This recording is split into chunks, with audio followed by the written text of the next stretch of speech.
If I could only think of how to cut you away, I wouldn't be so frightened or scared to be enlightened. It's kind of difficult to keep my mind on a day that I didn't really mind it. It's in my face, I'll find it. The fields of colors bleeding and it's so far from home. The thoughts keep coming forward, I wish I wasn't so bored. Does it really matter if I'm dying alone? I often try to fake it, what's in my face I'll take it. I'm trying not to break it, the timing it was so right. The heaviness is so light, no more or less is coming. The substance stand for something, you keep speaking easy, you really do believe me.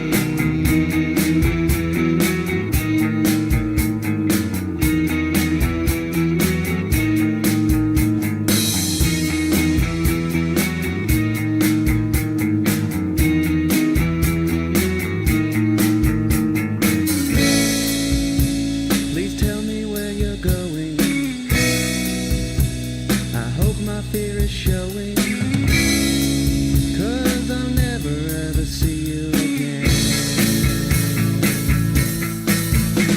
If I could have the heart to take a knife to my skin, I'd carve your name for comfort, a feeling there of some sort. It's been a small eternity tormenting within, so hard to keep it inside. My mouth waits for the surprise, staring out my window at a bird on the line. I wish I could get cable, I wish that I was able to filter all the brainwaves that will enter my mind.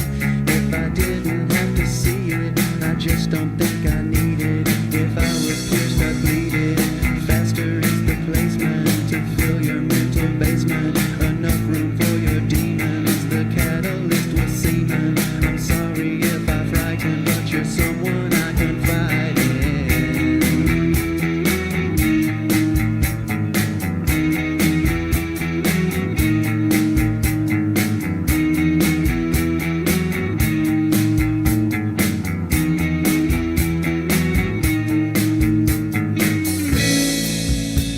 Please tell me where you're going.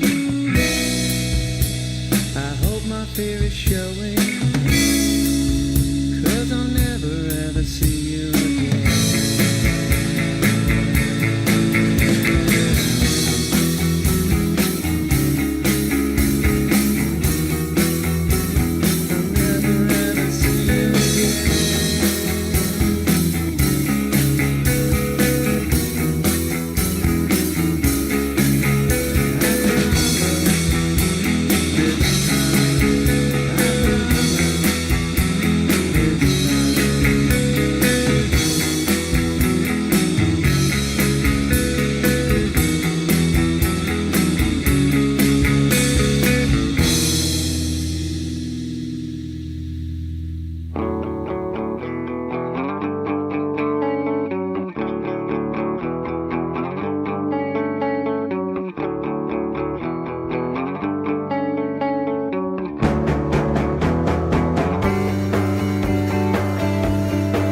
I am the devil.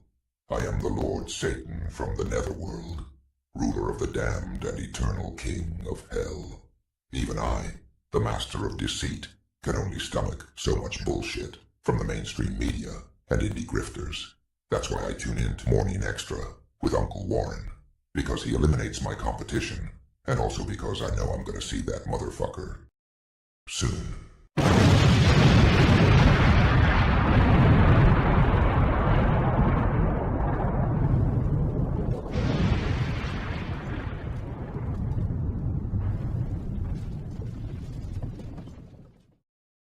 Deo,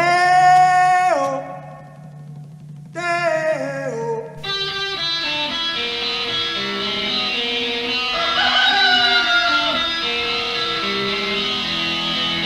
Baby's got a burger and a shooter and that shake it all go down.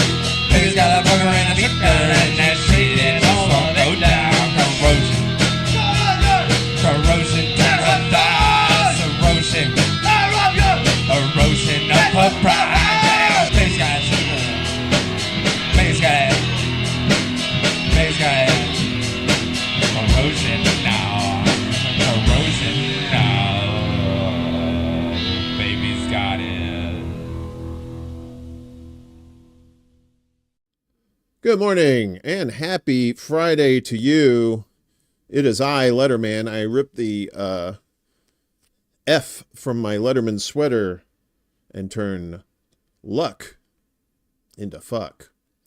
Because I'm good like that. And I had somebody say the other day, they said, Warren, I like the show, the morning show, but the devil thing, that's a little off-putting, especially with the cursing.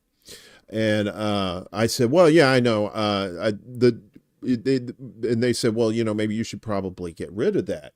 And I said, well, that's not going to happen. The devil stays. And, I'm all about that life. Good morning, everybody. What in the Hades? Who are all these people showing up? We got, no. Nothing works anymore. Cocker Spaniel Wasserman. What? $5, thanks.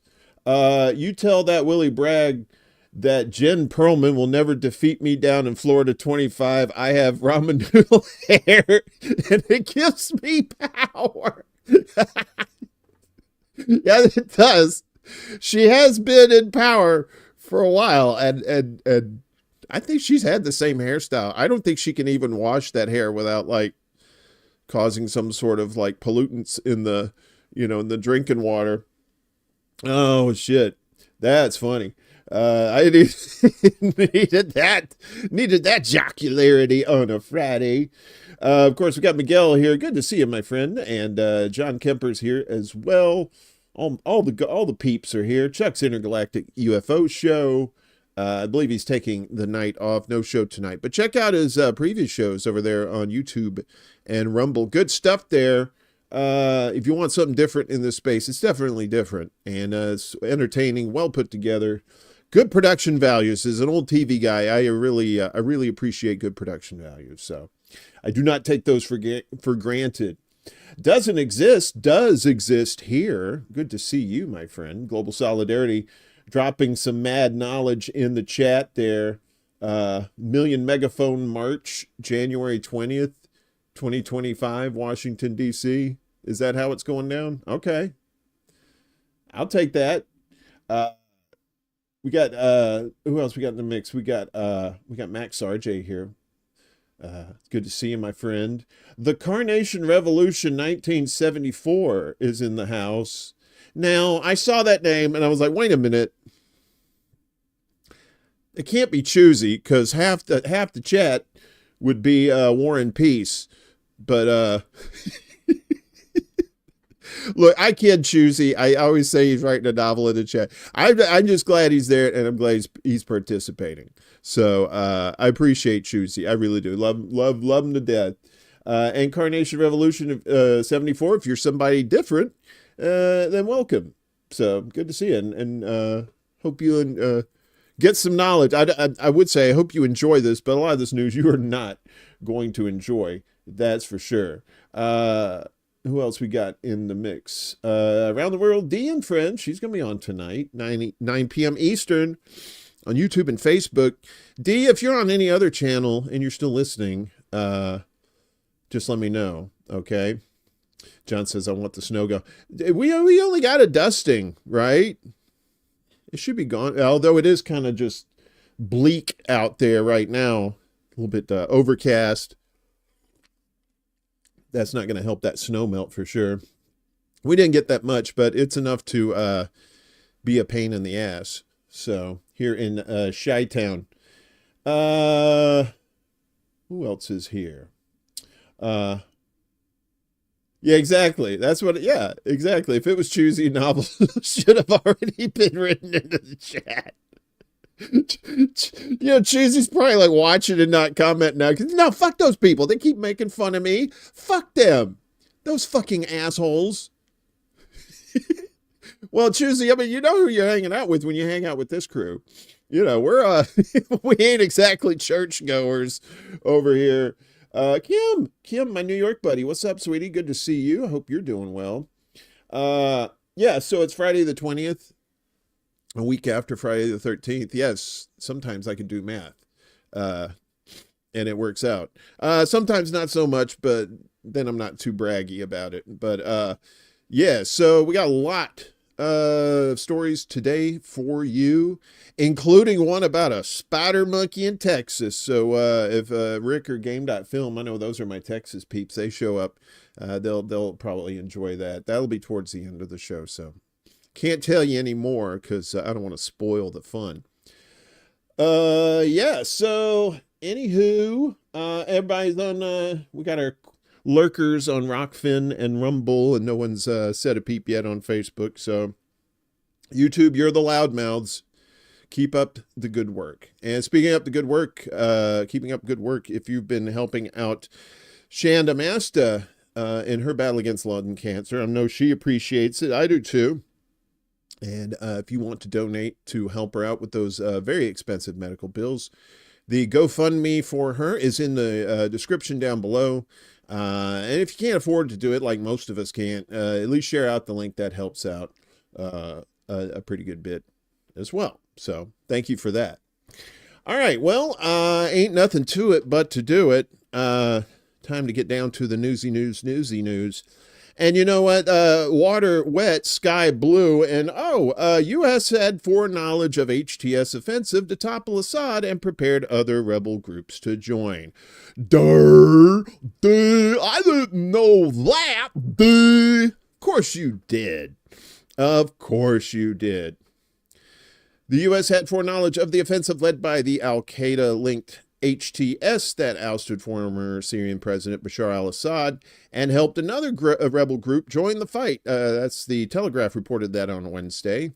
The report said the U.S. notified the Revolutionary Commando Army, RCA, a U.S.-funded militia based out of a U.S. base at Al-Tanf in southern Syria, to be ready for an attack that could lead to the end of Assad's rule. They did not tell us how it would happen. That's interesting. Bashar al-Mashadani, an RCA commander, told the Telegraph, "We were just told everything is about to change. This is your moment. Either Assad will fall or you will fall."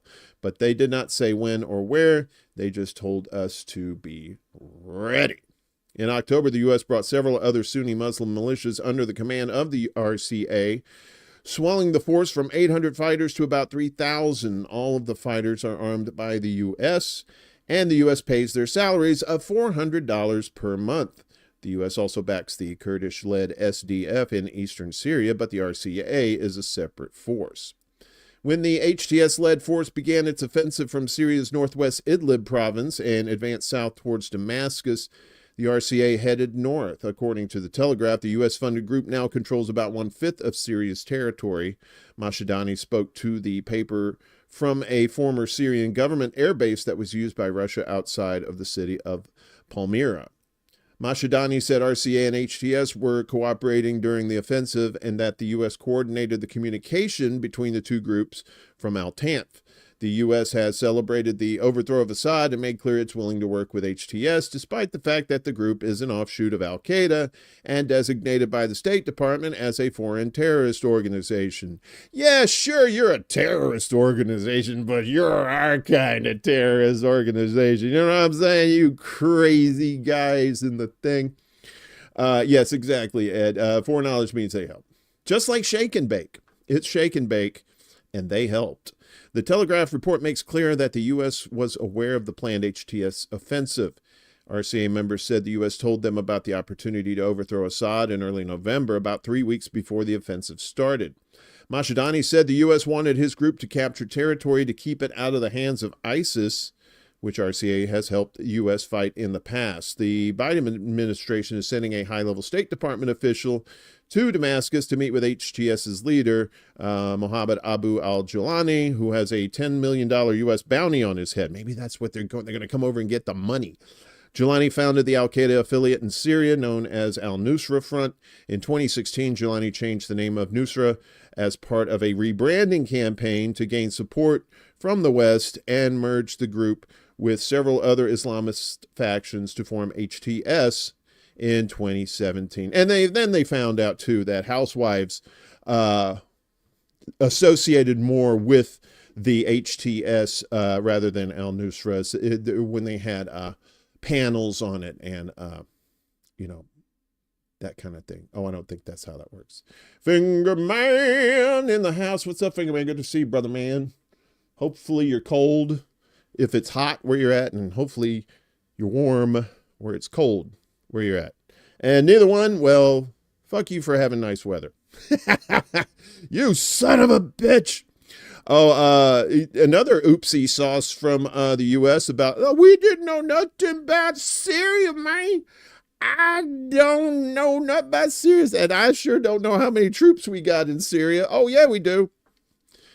Pentagon confirms around 2,000 U.S. troops deployed in Syria. And you say, well, what's up with that? Why is that a big deal? Well, initially, they didn't say they had 2,000. Pentagon Press Secretary General Pat Ryder revealed yesterday that the U.S. has around 2,000 troops deployed inside Syria, more than double the figure Washington has previously claimed to have inside the war-torn country. Oh, these bald-faced lies. These liars. As you know, we've been briefing you regularly that there are approximately 900 U.S. troops deployed to Syria. In light of the situation in Syria and the significant interest, we recently learned that those numbers were higher. We recently learned. We not know nothing. You're only the Pentagon Press Secretary General, you fucking idiot. Ryder told reporters on Thursday, adding that he learned today there are approximately 2,000 U.S. troops in Syria. I can't believe he just pulled I was today years old when I found out we had more troops in Syria. What are you doing? How come you don't know this shit? You knew this shit. You fucking lie. All these fucking liars. Stop it. Excuse me. Ryder goes on to reveal that the unannounced increase started before the fall of the Syrian government without specifying a time frame, of course, and that the deployment includes temporary forces for shifting mission requirements. The U.S. illegally deployed troops in Syria in November 2015 to allegedly prevent the return of ISIS. This came just 2 months after Russia accepted the request of Damascus to provide air support to the Syrian army, Iranian special forces, and Hezbollah in their fight against ISIS forces who threatened to overrun the Syrian capital. In the chaos that ensued, Washington and allied Kurdish militias, maybe some of them were named Melissa, seized control of Syria's resource-rich northeast, where the U.S. Army remains to this day, and regularly loots Syrian resources. Dude, that's the American way. Hundreds of U.S. troops are also present in the massive Al-Tanf base near the tri-border area connecting Syria, Iraq, and Jordan. Whether Washington chooses to admit it or not, the U.S. now has direct influence over the vast majority of Syria's most productive oil fields, Syria analyst Jennifer Caffarella of the Institute for the Study of War wrote in 2017. I used to work there. I got fired, though. I can't tell you why. She was also explained that the territorial gains of the U.S.-backed Syrian Democratic Forces, the SDF, are Syrian national treasures that, when added up, amount to brute geopolitical power for the U.S. In 2019, Trump detailed why Washington intends to uphold the occupation of northeast Syria, saying, "We want to bring our soldiers home, but we did leave soldiers because we're keeping the oil. I like oil. We're keeping the oil. Everybody loves oil. Everybody talks about oil. Oil is so good. You can like put it on your body and it makes you shiny. The diddler knows about oil." For the past several years, the U.S. claimed to have only 900 troops inside Syria. However, local sources and observers have said the actual number was likely closer to 2,000 troops, which are rotated in and out giggity from U.S. bases in Iraq. Since the start of the U.S.-Israeli genocide of Palestinians in Gaza, the Pentagon has repeatedly reinforced its bases in Syria to confront attacks by Iraqi resistance factions. And again, once again, those Iraqi resistance factions are not the government. That's like a separate thing. Amber's holding it down on the Facebooks. Good to see you. Hell's bells, Loretta. It is Friday. His hair needs it. That oil. I love the oil. Give me the oil. I want to spread it all over my body. I want to be a monkey boy. I want to swing through the jungle with oil on my body. So Christians in Syria, though, are wondering what the hell's gonna happen since their country was taken over. Syria's Christians uncertain about their future under new administration. So you have the Jews and the Muslims, but people tend to forget about the Christians. What the hell? Ain't nobody told you to do that. What is this? This nonsense. Go away. Damn. All right, that's fine. Syria's Christians are making preparations for the New Year celebrations. However, the recent takeover of the country by Islamist forces has left them uncertain about the future of the Christian community. Come on now. Bishop Armash, can I close this? I don't know if I could close that. Fuck it. Bishop Armash and a number of other Christian figures have met with the Syrian caretaker prime minister and asked for guarantees for the lives of Christians. Today we noticed that there is joy among the faithful and the people, but with that joy we feel a great deal of anxiety and fear, a fear that we feel as if our future is uncertain, he told Rudall. That's this site here. Rudall. Number of Christians in Syria has significantly dwindled since the start of the civil war over a decade ago. Bob Tuma and Bob al-Sharki, is that the two Bobs from Office Space? Hi, Bob. Hi, Bob. Two predominantly Christian areas in the heart of Damascus want their rights to be protected. We, Christians and Muslims, are all brothers and have been living with each other. This dear brother here is Abu Amir, who is a Muslim, and I'm a Christian, and I can't be happy without him. And we hope that the people or the new government will look after us, Nawaf Darwesh, a Christian resident of Damascus, said. Yeah, so it's not just the Muslims, it's also the Christians that are wondering what's happening over there. And the same thing happening in Israel, too. I think there was some sort of Christian church or something that got vandalized recently. So, yeah, they're feeling it, too. So now that it's just kind of like open season here in Syria, with new laws and stuff that are about to be written and that kind of thing, the women of Syria are taking advantage of it, which is good. Free civil Syria. Hundreds protest in Damascus for women's rights and democracy. Well, if the United States had anything to do with it, them coming to power, chances are democracy is not in the cards. Sorry. Hundreds of Syrians protested yesterday in central Damascus calling for democracy and women's rights more than a week after an opposition coalition ousted Bashar al-Assad. We want a democracy, not a religious state, men and women demonstrators chanted in central Damascus's Umayyad Square, as well as free civil Syria, and the Syrian people are one, while some protesters held signs including "No free nation without free women." HTS launched a lightning offensive from their northwest Syria bastion last month, sweeping swaths of territory from government control and taken the capital on December 8th, toppling Assad. Prescribed as a terrorist organization by several Western governments, HTS has sought to moderate its rhetoric by assuring protection for the country's many religious and ethnic minorities. It has appointed a traditional leadership to run the country until March 1st. Protester Mahida Mudaris, a retired civil servant, said both women and men have a role to play in building the new Syria. Women have a big role in political life. We will be observing any position against women and will not accept it. The time in which we were silent is over. Al-Assad's family crushed dissent, ruling Syria with an iron fist for more than 50 years.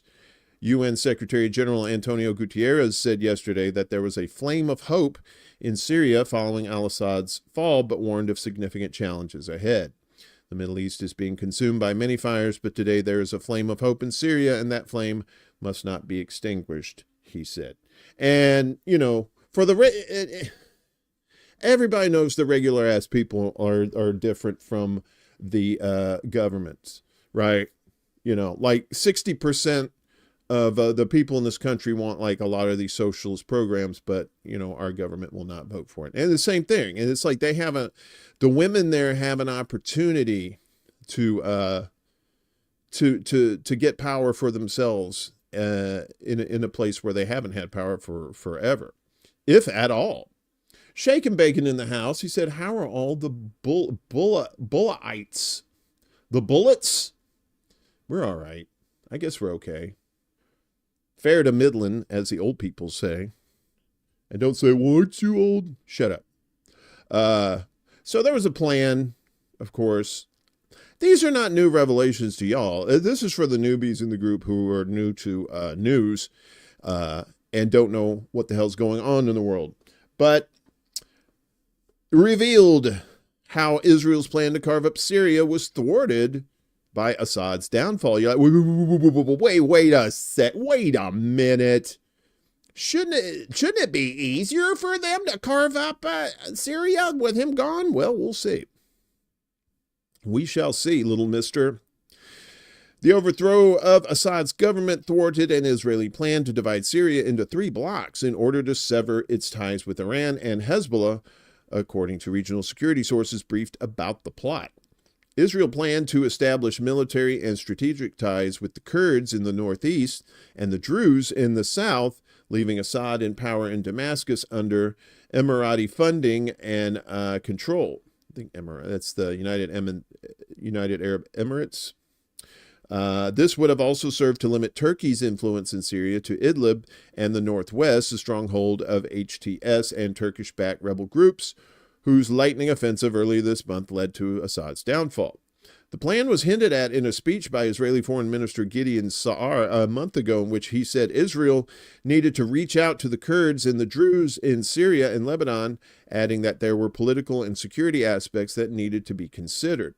We must look at developments in this context and understand that in a region where we will always be a minority, we can have natural alliances with other minorities, he said. But the plan was overtaken by events when forces loyal to Assad crumbled in Homs and Hama, leaving the road to Damascus open. Rebels by then had already smashed through front lines and captured Aleppo, Syria's largest city, without a fight, transforming the balance of power in the country's 13-year civil war. Willie Bragg in the house. What's up, Willie? Good to see you. It was really me pretending to be... Well, that was you, Willie.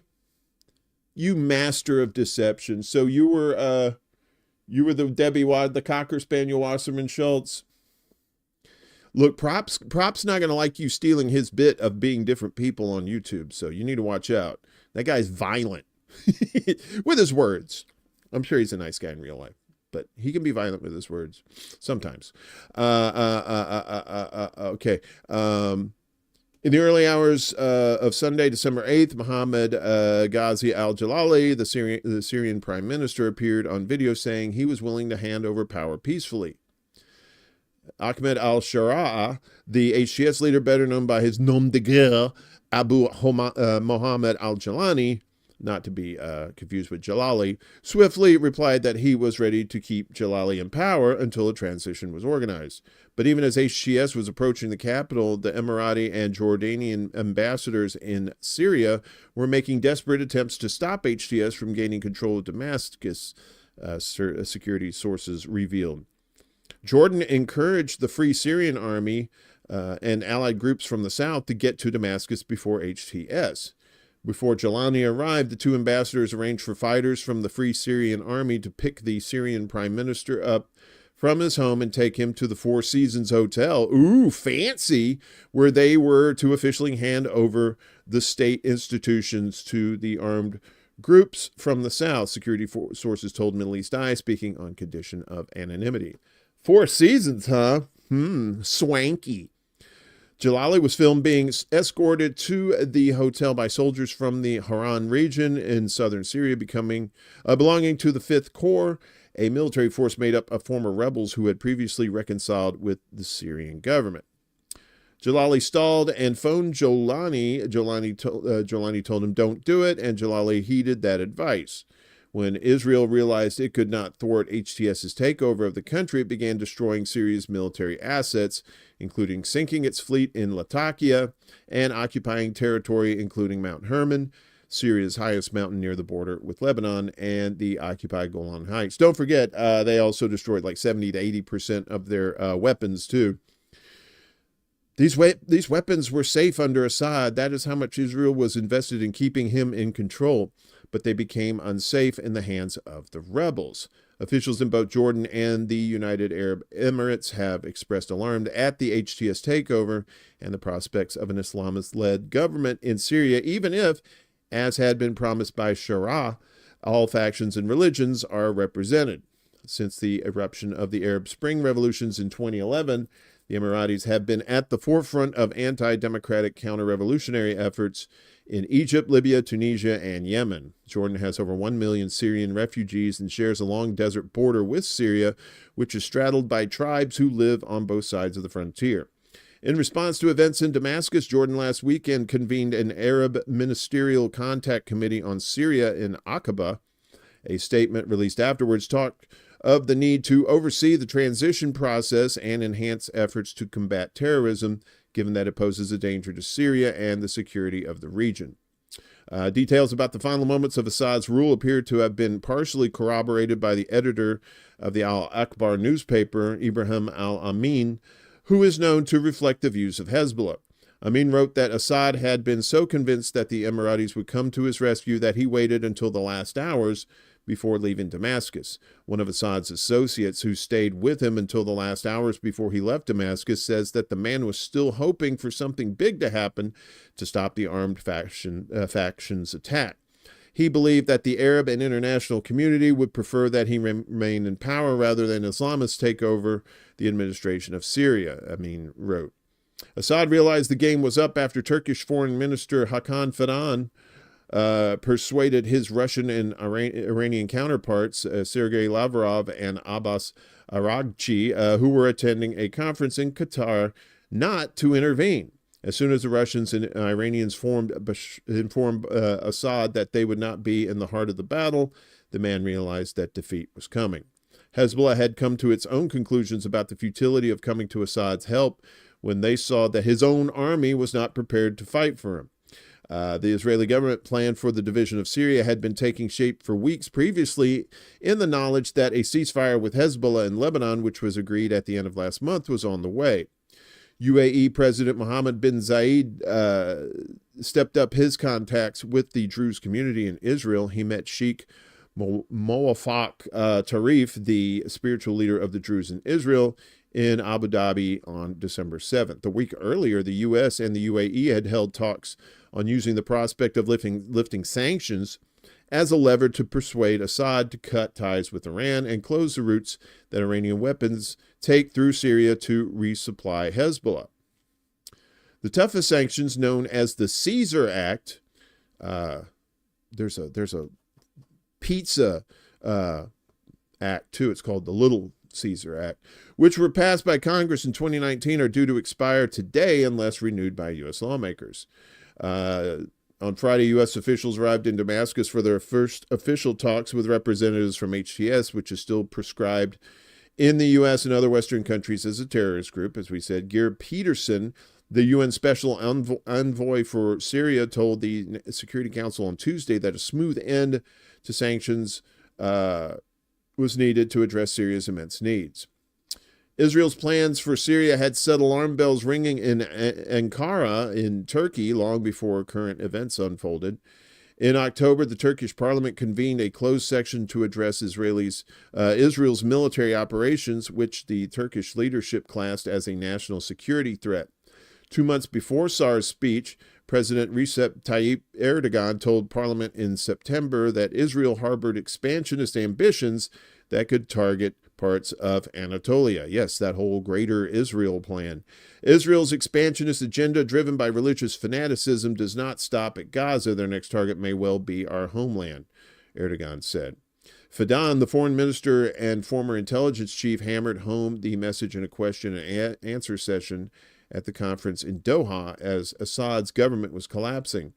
Fidan stated Israel neither wanted nor desired Assad's removal at all, adding that the U.S. had informed Turkey that Israel only wanted Assad.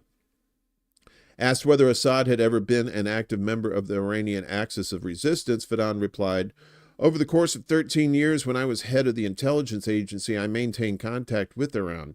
I used to tell them that the idea of Assad being a front for resistance was against Iran.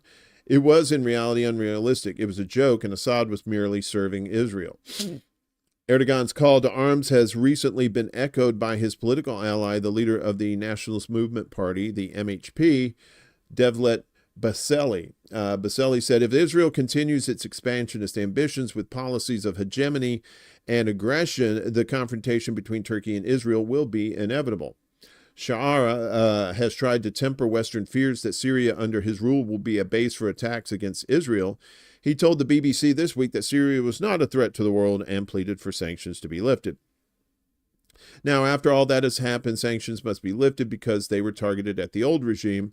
The victim and the oppressor should not be treated in the same way, he said. What's up, Bella? Good to see you. Hope you're doing well this Friday morning or afternoon if you're like across the pond. Security sources remain confident that it is only a matter of time before Sha'ara will have to address the issue of the Israeli occupation of Syrian territory beyond the Golan Heights, which are internationally recognized as part of Syria but have been occupied and later annexed by Israel since 1967. Almost 130,000 Syrians were expelled from their homes when Israeli forces occupied the Golan Heights. They settled in the outskirts of Damascus, where their community has since grown to over 800,000. Jelani's family was one of them. Unlike Sinai, which Israel forces occupied in 1967 and then subsequently gave back, Israel has annexed the Golan Heights. This means there was no path open for peace on this issue because no Syrian would surrender their claim, a security source said. Although Netanyahu wants us to believe he won in Syria by breaking the chain of the Iranian axis of resistance, the reality is a new axis is shaping quickly with Turkey and the new Syria under Sunni Islamist leadership at its core. This will only deepen the challenges facing Israel as it opens the confrontation with the wider Sunni world, the source said. Middle East Eye contacted the Israeli Ministry of Foreign Affairs for comment, but had not received a response at the time of publication. The ministry has previously described the advance of Israeli forces into Syrian territory beyond the occupied Golan Heights as a limited and temporary operation. Well, at least they didn't say it was self-defense, which it said was necessary for defensive reasons. There it is. I was hoping. And then, of course, once again, I'm disappointed.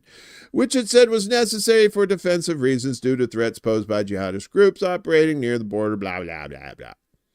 On Tuesday, fuckhead Netanyahu visited troops stationed at the summit of Mount Hermon and said Israeli forces would stay in this important place until another arrangement is found that ensures Israel's security.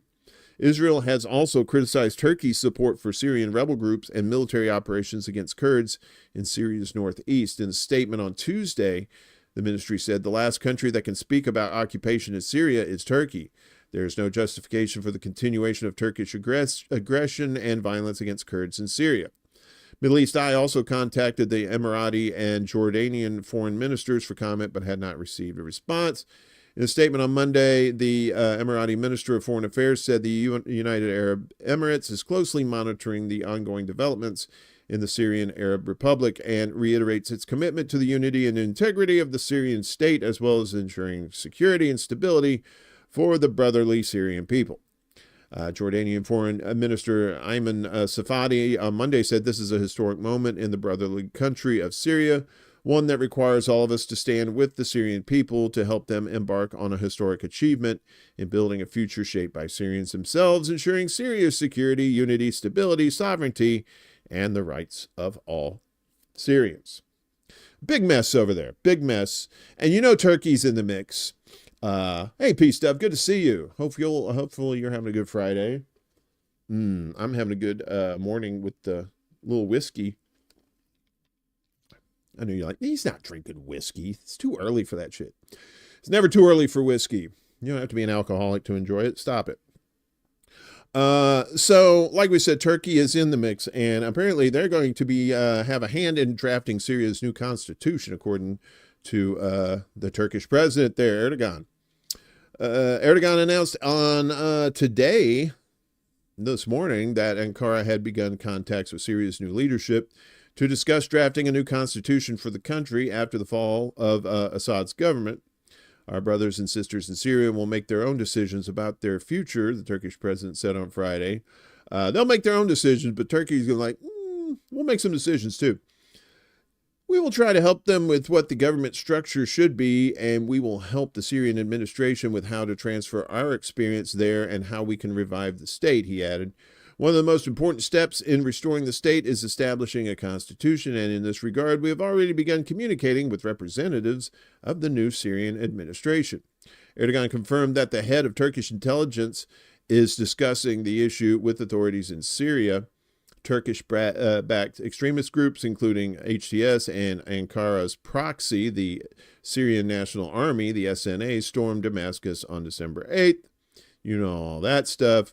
And, of course, HTS has set up a transitional authority under the premiership of Mohammed Bashir, which is supposed to last until March. Since the fall of Damascus, Ankara has expanded its aerial campaign on U.S.-backed Kurds in Syria, providing air support to SNA factions, many of which include scores of ISIS elements as they attack Kurdish militant positions north of the country. The predominantly Kurdish city of Kobani in northern Syria, known in Arabic as Ain al-Arab, came under heavy fire from the Turkish army and SNA militants in the past 2 days. A ceasefire between Ankara, Turkish-backed militants, and U.S.-backed Kurds was brokered by Washington earlier this month and has been extended to the end of this week, according to a State Department announcement on Tuesday. A Turkish Defense Ministry official said yesterday, contradicting the State Department, that there is no talk of a ceasefire, according to Reuters. As Turkey, it is out of the question for us to have talks with any terrorist organization, the U.S. statement must be a slip of the tongue. Or that's the nice way of saying the U.S. is full of shit. Ankara has been targeting the Syrian Democratic Forces, the SDF, in Syria for years. The organization, a U.S. proxy that helps Washington oversee its occupation in the country, is made up of forces linked to the Kurdish Workers' Party, the PKK, Turkey's sworn foe. SNA factions announced an operation against the SDF in Kobani on December 17th. The announcement came in the midst of a buildup of Turkish troops on the Syrian border in preparation for a potential invasion. The Turkish military has been illegally occupying Syria since 2016. And the big question is, who hasn't been illegally occupying Syria? You know, that might be that might be better. Meanwhile overseas, we're as the holidays get into full swing, a lot of us don't have money here in the United States. I think over half of the population, if they had a $500 emergency, $400 emergency, they couldn't do anything about it because they don't even have $400. But you know who has more than $400? Ukraine. And the U.S. has spent $100 billion cash money, lettuce, cabbage, on Ukraine. Washington has provided around $100 billion in financial aid and military assistance to Kiev since the escalation of the Ukraine conflict in 2022. That's according to U.S. Secretary of State and failed Muppet Antony Blinken. The bulk of the money was spent inside the U.S. on defense manufacturing, he told the Council on Foreign Relations in New York on Wednesday. So basically, it's just been $100 billion of money laundering. This comes amid recent efforts by the outgoing administration to spend every dollar allocated by Congress before leaving office next month. We spent a lot of money on Ukraine and defending Ukraine, about $100 billion. Our allies and partners, they spent about $150 billion doing it. $250 billion is fucking Nazis. Financial assistance to Kiev, according to Blinken, represents the best example of burden sharing between NATO members. Anybody that's putting money towards Ukraine or Israel and not towards their own people, I don't care where you are. You deserve what you get. He went on to claim that American taxpayers have actually benefited from Washington's efforts to arm Ukraine. I should have put this in the propaganda watch. Because many new jobs had been created in the U.S. to make more weapons. Yes, we need more weapons makers. That's what we need. Oh, wait, no, we need peace? No, that doesn't make us any money. Most of that was spent here in the United States in our own defense industrial base, manufacturing, building stuff that the Ukrainians need to defend themselves. Good American jobs have been a result of that. A good American, like if you work for some sort of like military contractor or something like that, and you know what the fuck that they're doing, that they're building weapons to send over to blow up, innocent people. There's a special place in hell for you. The outgoing U.S. administration has pledged a massive surge in arms deliveries and aid to Ukraine in the final weeks of his tenure. Meanwhile, they still owe us $600, right? Remember saying, we're going to give that $600. Now we're going to give you the $600. We were lying. Last week, Biden authorized a new $500 million weapons package for Ukraine, fulfilling his vow to drain dry the reserves of Ukraine-related funding. The latest 72nd package of its kind included additional air defense, artillery, drones, and armored vehicles. It was approved just a week after another security package worth almost $1 billion was authorized through the Ukraine Security Assistance Initiative, the USAI, a separate military assistance mechanism. Earlier this month, U.S. House Speaker Mike Johnson, said he doesn't expect any Ukraine funding to come up now, reflecting uncertainty over Washington's commitments under the upcoming presidency of Donald Trump. Russia has repeatedly warned that no amount of Western aid will stop its troops from achieving the goals of its military operation or change the ultimate outcome of the Ukraine conflict. Biden is working to leave behind a difficult legacy of ramped-up tensions with Russia, Kremlin spokesperson Dmitry Peskov has asserted. Yeah, so those bridges that keep collapsing, right? Starving kids. Fuck them, right? We gotta send weapons to Ukraine. What the fuck's wrong with you? Where are your priorities, sir or madam? So a Russian general was iced the other day, and then they got a suspect in custody. Russia detained suspect in Moscow bombing. Let's see. The suspect, a 29-year-old citizen of Uzbekistan, was detained in the village of Chernoy in the Balashika district of Moscow on Wednesday, according to Interior Ministry spokeswoman Irina Volk. Well, she's no Marina Sarkova, or whatever the hell her name is. All right, fine. At least her name's easier to say. Irina Volk. The arrested individual, whose name was not released, had allegedly been recruited by the Security Service of Ukraine, the SBU, to carry out the attack which killed the top Kremlin general and his assistant in Moscow a day earlier, the country's investigative committee said. Investigation revealed that the assailant had been promised $100,000 cash and traveled to the European Union after successfully accomplishing his mission. The detainee traveled to Moscow and placed a homemade bomb under an electric scooter parked near the general's home, according to investigators. To monitor the area, he rented a car equipped with a surveillance camera, transmitting live footage back to the organizers in Dnipro, Ukraine. After receiving the video signal of the officers exiting the building, the explosive device was remotely activated. According to a spokeswoman for Russia's prosecutor's office, the detainee has confessed to planning the bomb. Kirillov, head of the Nuclear Biological Chemical Defense Forces, and his aide were killed early Tuesday morning in Moscow when an IED cleverly concealed with a parked scooter detonated near a residential building on Ryazansky Prospect, approximately 7 kilometers from the Kremlin. The investigative committee of Russia confirmed the devastating impact of the explosion, which took the lives of Kirillov and his assistant and shattered windows in a nearby building. The committee announced the opening of a criminal investigation into the incident and detailed the nature of the blast, which was equivalent in power to around 200 grams of TNT. Later in the day, SBU claimed responsibility for the attack. Ukrainian sources also claimed that 54-year-old Kirillov had a role in the alleged deployment of prohibited chemical weapons in Ukraine. We have a twist to that in the next story, so hang on. His death comes a day after Ukrainian prosecutors charged him with the alleged use of banned chemical weapons in the Ukraine war. The Kremlin called the accusations of using chloropicrin baseless. The general had faced sanctions from countries like the UK, Canada, and New Zealand prior to his death. The assassination of Kirillov has intensified the already high-stakes conflict between Ukraine and Russia. And speaking of which, wait a minute. This is not right. Hang on a second. I thought I had a thing here. Oh my, so silly. Did I skip that? Hold, please.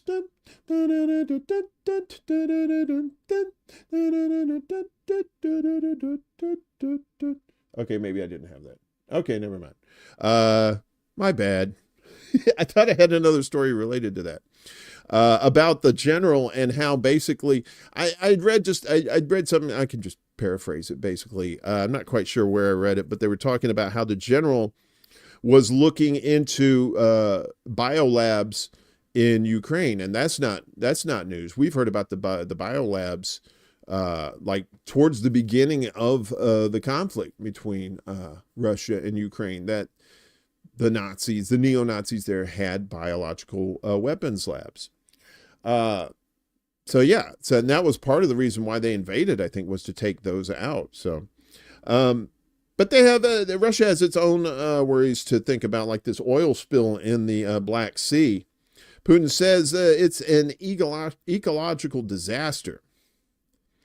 And any oil spill like that will do that. Like, as someone who grew up on the Mississippi Gulf Coast, I remember family and friends telling me about the BP oil spill in the Gulf and how they're still pulling like oily fish and birds out of the Gulf of Mexico. That place will never be the same. Russian President Putin said yesterday that the oil spill caused by 2 Russian tankers in the Black Sea was an ecological disaster. Spilled oil has washed up along tens of kilometers of the Russian Black Sea coast after 2 tankers were badly damaged in a storm at the weekend. Russia has expanded an operation to clean up thousands of tons of oil that spilt into the sea and contaminated 50 kilometers of beaches after tanker ships were wrecked in a storm.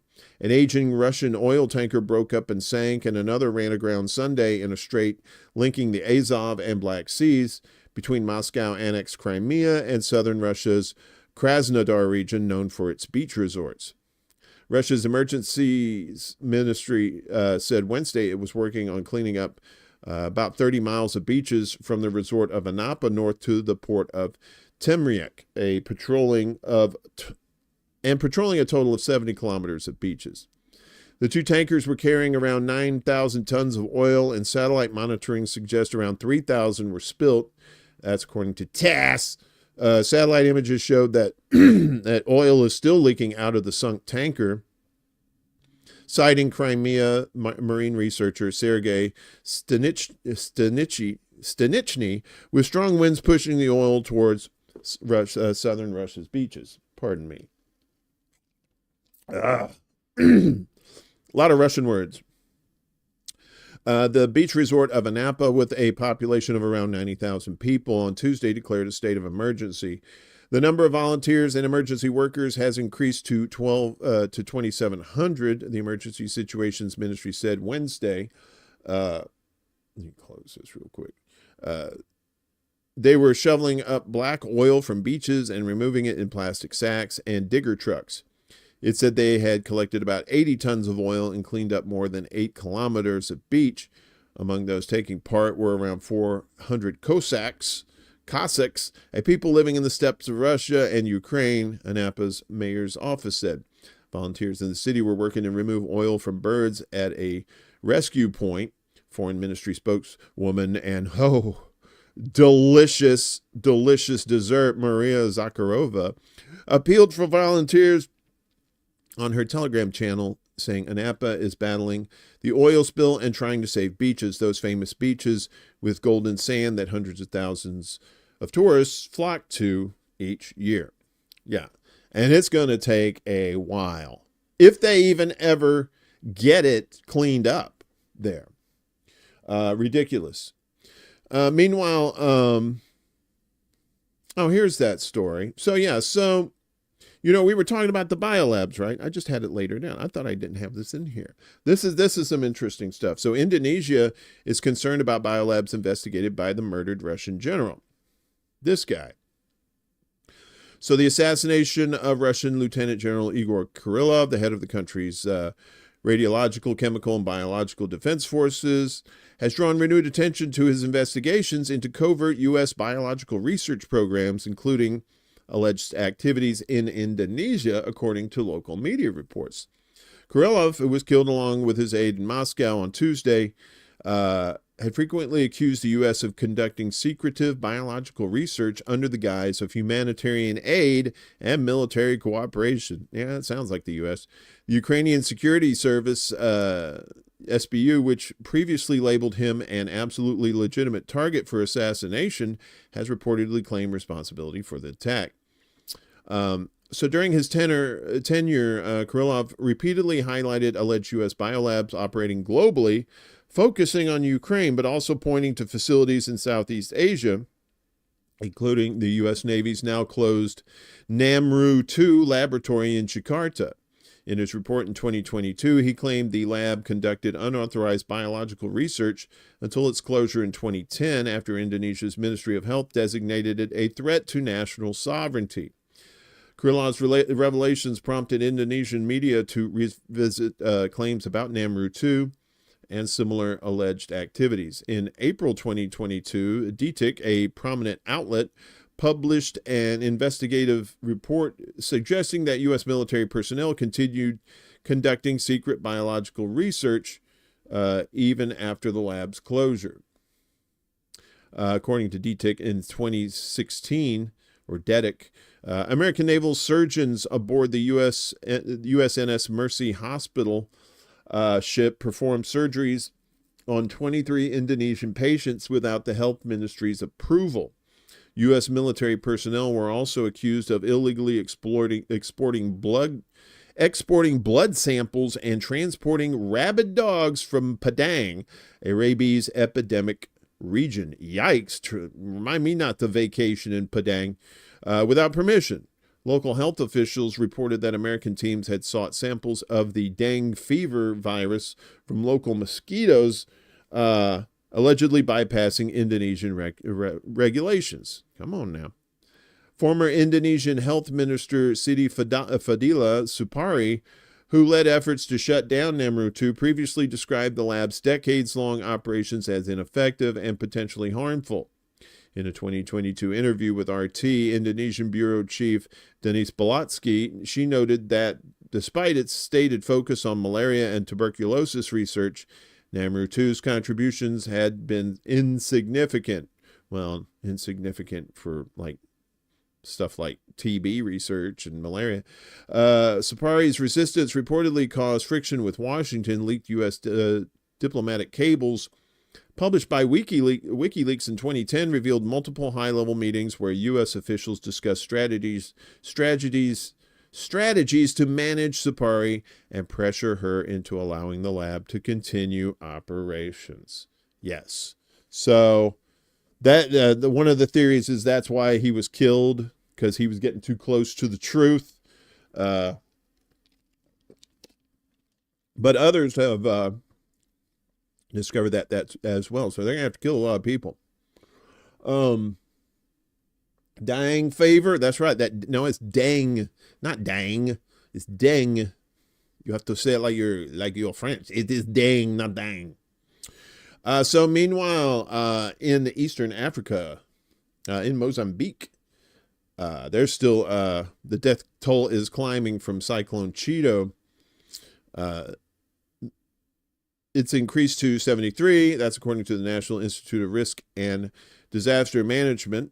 At least 66 of the deaths occurred in the northern Cabo Delgado province, the disaster center said yesterday.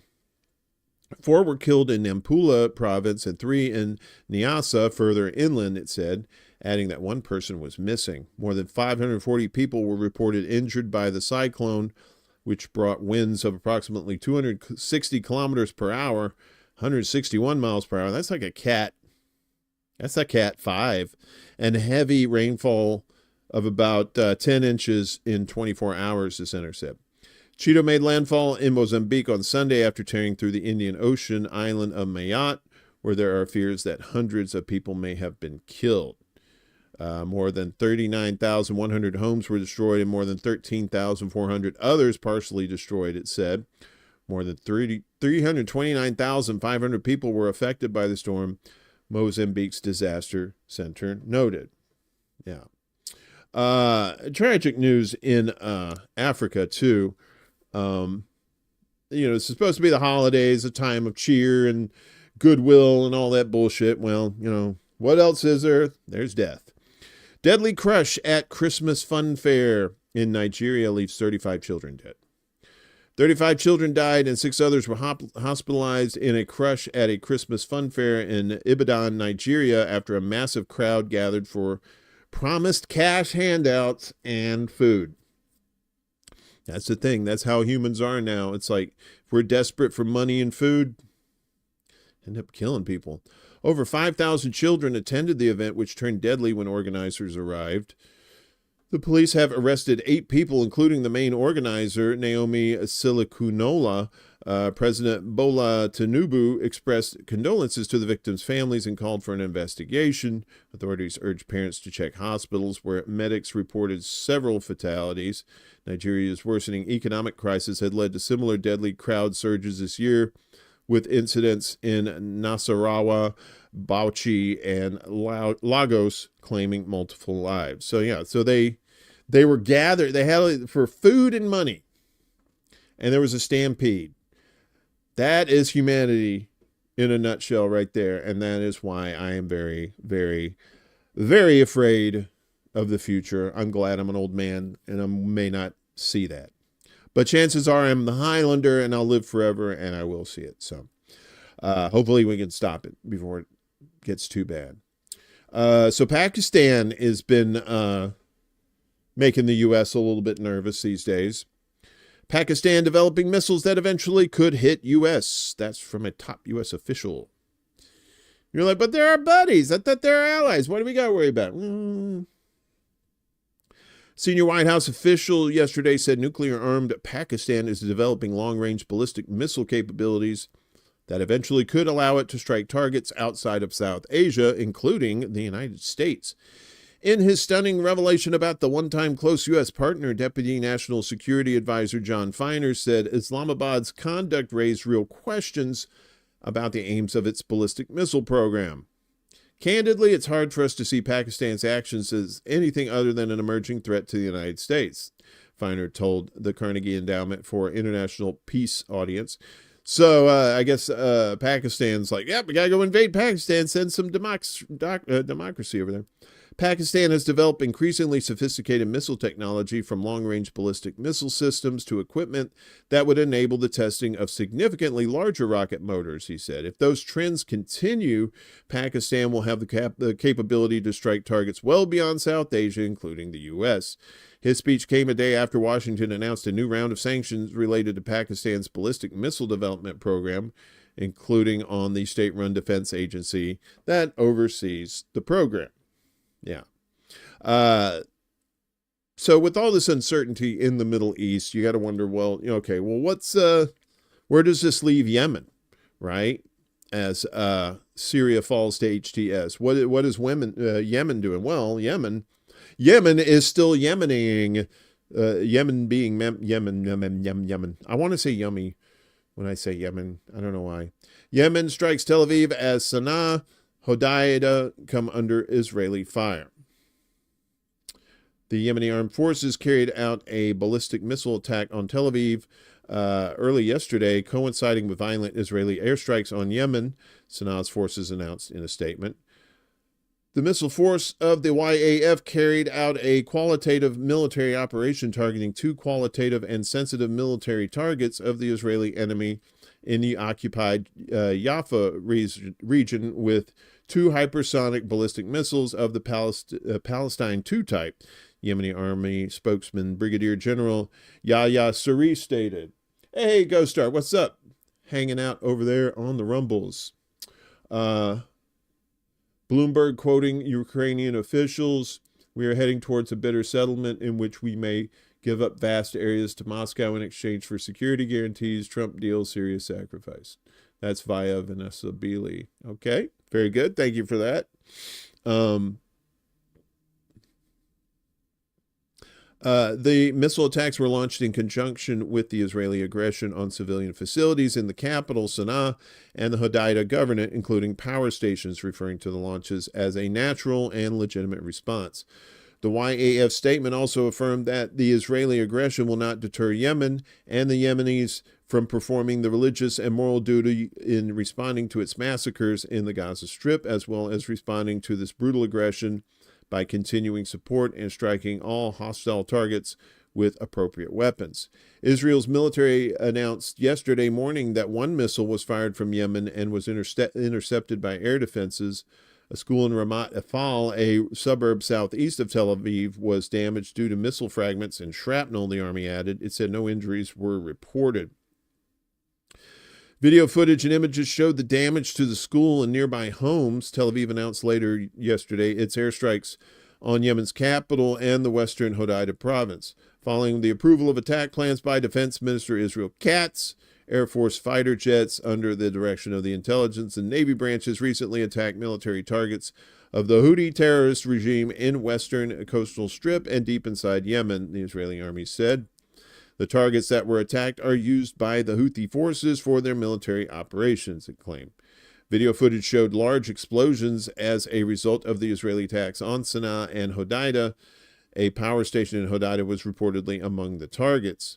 Reports of a large-scale Israeli attack on Yemen have recently emerged in Hebrew media as Sana'a's forces continue missile and drone operations as well as strikes targeting Israeli maritime interests in the Red Sea and Arab seas.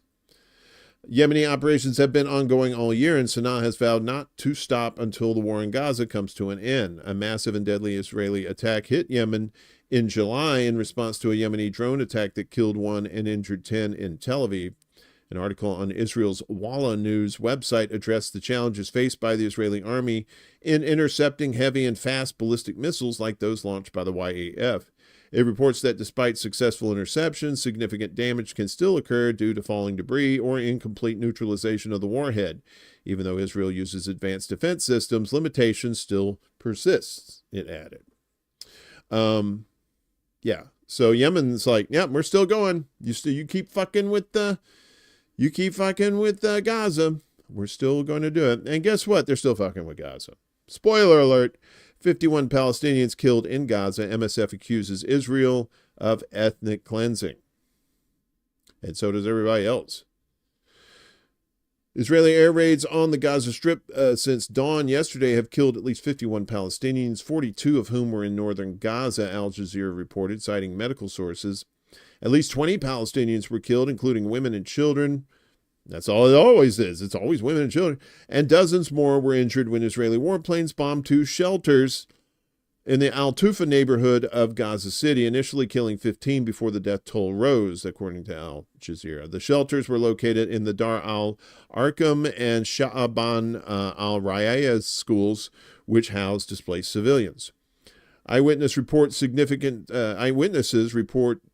significant destruction to the schools and nearby residential buildings. Desert Mantis, what's going on? Good to see you, bud.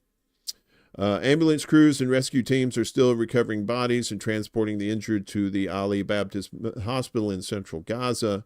The hospital has warned of its inability to sustain operations due to repeated Israeli attacks and a siege preventing the entry of essential medical supplies.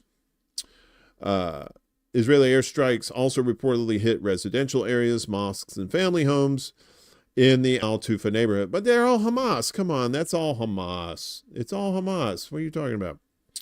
4 Palestinians were killed and several others injured in an attack on the Al-Shafri area, where strikes on the Al-Salahin and Sa'ad bin Muad mosques caused further devastation. Again, apologies for the poor pronunciations.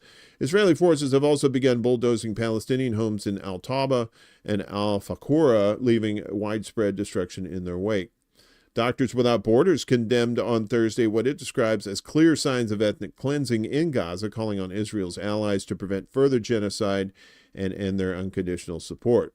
NSF's first-hand observations align with those of an increasing number of legal experts and organizations, concluding that ethnic cleansing and genocide are taking place in Gaza, the organization said in a statement. The organization also reiterated the urgent need for a ceasefire and expanded humanitarian assistance to alleviate the suffering of Gaza's people. This poor child here. Meanwhile, the Israeli genocide in the Gaza Strip continued, with the death toll among starved and besieged Palestinian civilians rising daily. Currently on trial before the ICJ for genocide against Palestinians, Israel has been waging a devastating war on Gaza since October last year. So now the death toll is the unofficial official death toll is at over 45,000 Palestinians. Of course, that doesn't count the several that are still under the rubble. 107,338 wounded. Yeah, so moreover, at least 11,000 people are unaccounted for, like we said, presumed dead under the rubble of their homes throughout the Strip. Israel says that 1,200 soldiers and civilians were killed during the Al-Aqsa flood operation on October 7th. However, Israeli media published reports suggesting that many Israelis were killed on that day by friendly fire. Yes, the Hannibal initiative. So can't have, it was, most of the deaths were from IDF. Palestinian and international organizations say that the majority of those killed and wounded are women and children. The Israeli war has resulted in acute famine, resulting in the death of many Palestinians, mostly children. The Israeli aggression has also resulted in the forceful displacement of nearly 2 million people from all over the Gaza Strip, with the vast majority of the displaced forced into the densely crowded southern region. And yeah, and again, here's safe, go here. And we're going to bomb that place. Oops. Now, why don't you go here? Okay, so we just did that one. There's supposed to be a ceasefire going on, right, with Lebanon. But, there's always fuckery afoot when it comes to the Israelis. Israel and Palestinian Authority escalate West Bank raids as Jenin resistance vows no surrender. Several, or is that Jenin? Is that Jenin? Several Palestinians were killed by Israeli raids and an airstrike in the occupied West Bank yesterday as Palestinian Authority forces continued to besiege and attack the city of Jenin. In the West Bank city of Tulkarem, 4 Palestinians were killed in an Israeli drone attack. At least 2 people, including an 80-year-old woman, were shot dead by Israeli forces. That old lady was Hamas, while others were injured by bullets in the Balata refugee camp east of the city of Nablus. Israeli special forces stormed Balata camp yesterday with several reinforcements of troops and armored vehicles, according to local sources cited by Wafa news agency. Meanwhile, Palestinian resistance factions confronted Israel and PA forces, that's Palestinian Authority, in different parts of the occupied territory, including Balata camp near Nablus and Tulkarem. Israeli armored vehicles also stormed the town of Bir Basha, south of Jenin, or Jenin. I think it's Jenin. Our fighters in the Tulkarem camp continued to confront the enemy forces in the Balawane axis, showering the enemy forces and military vehicles with heavy volleys of bullets and explosive devices, achieving confirmed casualties. The Tulkarem Brigade of the Palestinian Islamic Jihad, the PIJ movement's Quds brigades, announced in a statement yesterday. Clashes also continued between the resistant factions, including, we just read that. The PA crackdown on the resistance in Jenin is being carried out on behalf of Israel. Ramallah's forces have long been violently suppressing resistance and coordinating with Israel's military to do so. At least 3 Palestinians have been killed, including a top Jenin brigade commander and a 12-year-old boy, since the PA declared its operation against the city on December 14th. We sent representatives to negotiate and find a solution, but the security services responded arrogantly, a Jenin brigade commander told Al Jazeera in an interview on Wednesday. He added that disarming the resistance is not an option. The authority has been implementing its political program for 30 years, and it has achieved nothing, the commander says. We refuse to disarm, and we will not allow anyone to pressure us into abandoning our cause. Yeah. Jenin, like Jenin. Okay, so I was saying it right. Okay, I'll say Jenin from now on. Thanks. See, that's why I have smart audience. Smart chat makes a smart host. Bing! No dumbasses allowed. If you are dumb and you're here for information to get smart, you're more than welcome. But if you're here to do stupid shit, fuck off. GoStart says Israeli army snipers are having competitions to see who can kill the most Palestinian civilians. If Division 99 kills 150 people, the next unit aims for 200 kills. And it's funny you mentioned that, GoStart, that your timing is impeccable because, whoa, what happened there? Go. The hell? Where'd all this shit go? Wait a minute. What the hell? Hang on just a second. You know, I had it all set up. It was all nice, and it was like, nope. You fucked it up, dearman. That's what you get. All right, now I think we're good. You hit the wrong button. Hey, back in my day, we didn't have Earth. We just floated around. We liked it fine. We kill civilians and count them as terrorists. Israeli reservists recount Gaza's service. Kind of is. Yeah, you're right, Bill. Israeli reservists who served in the Netzarim corridor, a recently built road that splits the Gaza Strip in two, have revealed that soldiers under strict orders to shoot anyone they spot approaching the killing area. There is a line north of the Netzarim corridor known as the Line of Corpses, and the residents of Gaza are fully aware of its meaning. In this area, Palestinians are indiscriminately shot, and their bodies are left to be devoured by dogs, a commander from Division 252 told Haaretz. The killing area is the sniper's target range. We kill civilians there, and they are counted as terrorists, he added, revealing that a competition exists between the different army divisions occupying east to west corridor. Here we go. I know, right, Jinx? And see, I'm just saying, my people know. Oh, we got the talking Wombat. Are you supposed to be Wombat or Wombat? Welcome, regardless of what your name is. Yeah, so it If Division 99 killed 150, then the next in line would try to reach 200. Just like you said, Ghost Star. Good timing. I love it. I like the A-Team said, I love it when a plan comes together. Those interviewed often spoke about the imaginary lines north and south of the Netzarim corridor that commanders implement as the kill zone. Anyone approaching the line at that moment is considered a threat, and no shooting permit is required. Haaretz said that multiple commanders and soldiers in both permanent and reserve service gave testimony about the unlimited power given to division commanders in recent months. The division commander is hardly limited today in Gaza, a veteran officer in Division 252 says. In Gaza today, a division commander can order a drone attack or decide if he is occupying a city. Moreover, those interviewed said the army often acts as an armed independent militia without laws, at least not those written in IDF orders. Wow, I thought the IDF orders were just like, yeah, go kill people. That's all you got. That's all you got to do. We killed a young boy, 16 years old maybe, when another soldier commented and said he was unarmed and seemed to be just a civilian. The commander said, for me, anyone who crosses the line is a terrorist. No discounts, no civilians. Everyone is a terrorist, another soldier recounts. Soldiers also detail serving under Division 252 Commander General Yehuda Vach.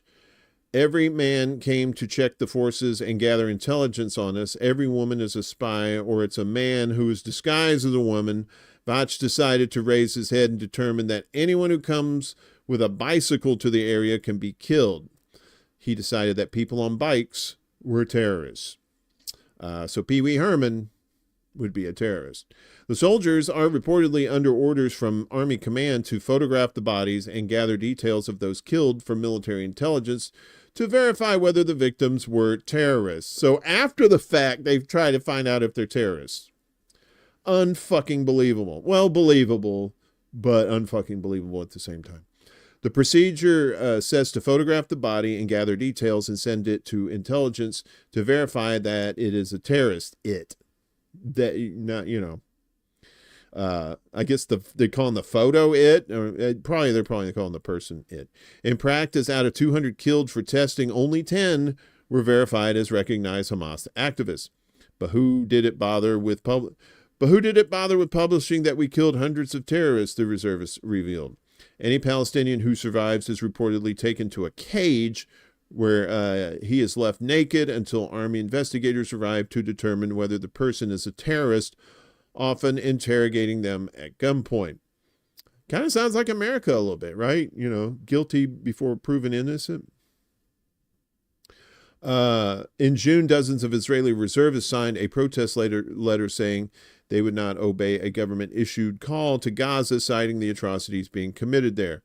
To say that we are the most moral army in the world is simply to remove responsibility from the soldiers who know exactly what we are doing there, a senior reserve commander who recently returned from serving in the Netzarim corridor told Haaretz. It's not wanting to listen to our soldiers, to ignore the fact that we have been in a place for more than a year where there are no rules, where human life is worth nothing, and yes, we commanders and fighters are taking part in the horror that is happening in Gaza, and now you will deal with it too. Over 45,000 bodies have been recovered in the past 14 months by Palestinian first responders who continue to operate inside Gaza despite constant Israeli attacks. Tens of thousands more remain trapped under the rubble, as we said, as Israel's campaign of genocide intensifies. Come on. There we go. Hundreds of officers are retiring from the Israeli army. Some of them getting a conscience, maybe. Hundreds of Israeli soldiers have withdrawn from military service this year, citing the burden of war and unsatisfactory conditions for reservists. Israeli newspaper Israel Hayom it's off to work we go. Reported yesterday about 500 majors have already retired this year. The paper said the Israeli army is surprised by the scope of the phenomenon and admits that they estimated that the wave of departures would expand when the fighting subsides and not in the midst of the war. The report confirms that Israel started its war on Gaza last year with a particularly acute manpower crisis. In 2022, a record number of over 600 Israeli majors retired from service, while the pace of departures slowed down at the start of 2023 as the war erupted in October of that year. The trend is now worsening once again, and the outlook for 2025 is not encouraging. This is why they're trying to get all of the Hasidic population who are not supposed to be involved in the military at all. They're trying to get them involved because of the low manpower. One of the reasons is the unbearable burden placed on soldiers by the war. Many are tired of leaving their houses and families and putting themselves at risk for a not so rewarding salary. Yeah, no. So the genocide's not getting them down. It's the poor pay and being away from home. The Army is interested in increasing the number in order to establish more combat units, more defensive battalions, more air defense units, and so on. At the moment, it's not clear how the Army will manage to do this, according to the paper. Not only majors and captains are hesitant to continue service, but unit commanders are as well. The ground battles in Gaza and Lebanon have taken a toll on Israeli forces. A few weeks before the war and ground operations in South Lebanon ended, Yediot Aronoth reported that Israel was facing a huge shortage of soldiers due to a serious enlistment crisis. The newspaper said at the time that 7,000 recruits were urgently needed. The atrocities and war crimes being committed against innocent Palestinians as part of the genocide that Israel has been waging in Gaza for over a year have also taken a psychological toll on some soldiers. Earlier this year, dozens of Israeli reservists signed a protest letter saying they would not obey a government-issued call to Gaza, citing the atrocities being committed there. An Israeli commander told Haaretz newspaper on Wednesday that soldiers stationed on the Netzarim corridor in Gaza, which splits the Strip in two, are under strict orders to shoot anyone, like we just said, in the killing areas. The war has taken a significant physical toll on top of the psychological aspect. The Army estimates that by 2030, the number of disabled soldiers will reach 100,000, with 60% expected to suffer from mental disorders, Israel's broadcasting corporation CAN reported Wednesday. More and more soldiers are also refusing to serve in the Army.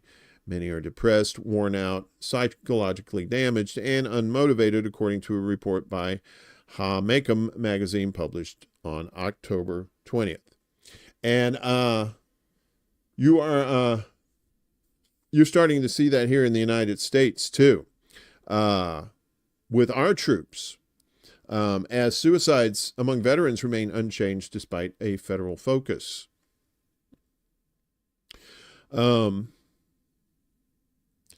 The suicide rate among veterans held steady from 2021 to 2022 at roughly 17.6 deaths per day, despite concerted federal efforts to bring the number down, department officials announced on Thursday. Well, I'll tell you how you can get those numbers down. You just stop fucking going to war. That might help.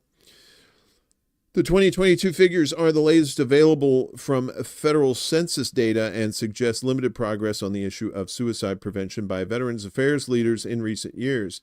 At least 6,407 veterans died by suicide in 2022, the 14th time in 15 years that number has been above the 6,400 mark.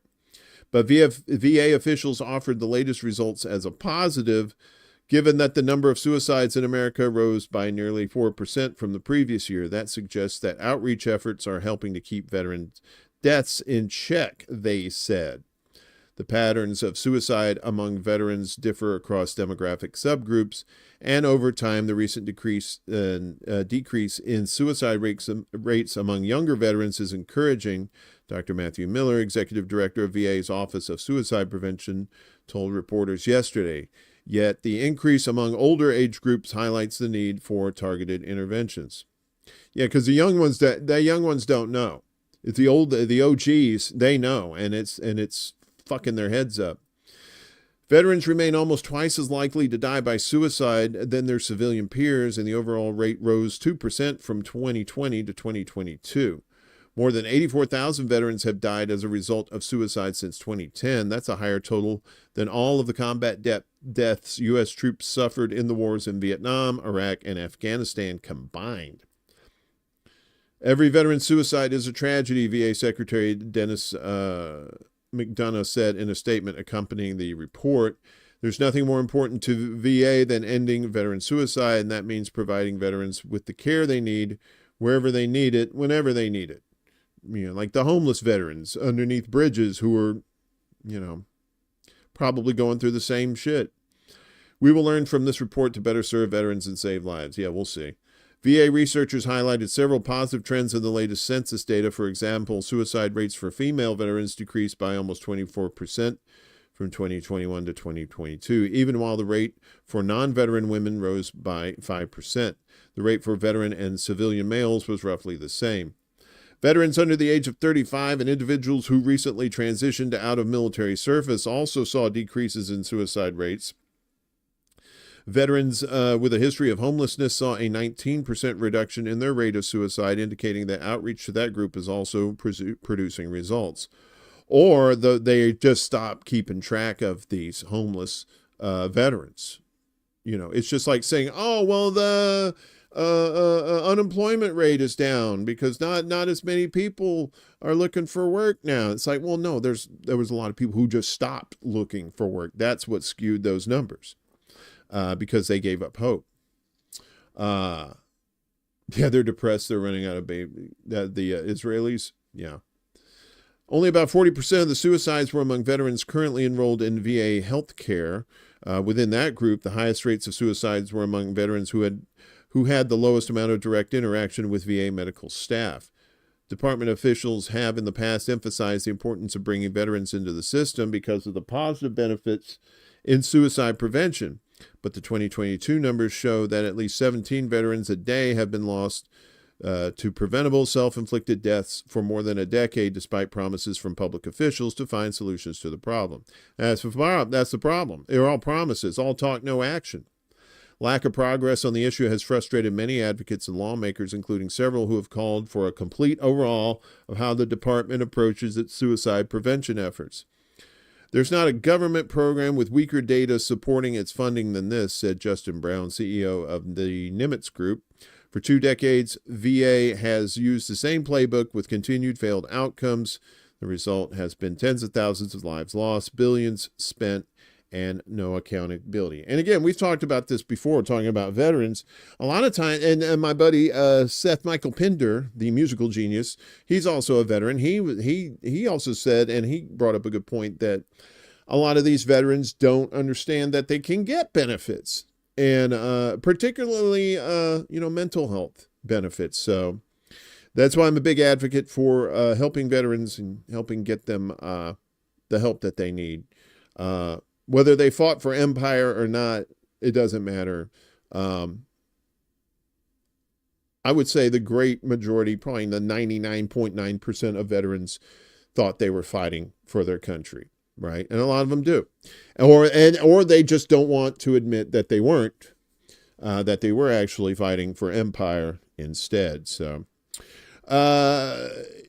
and healthcare is a big topic, of course, at least in recent days, because of what's been happening, what happened in New York for individuals who are not in the military. So, the man accused of in the United Healthcare CEO killing faces federal charge that's eligible for the death penalty. Boy, they are trying to send a message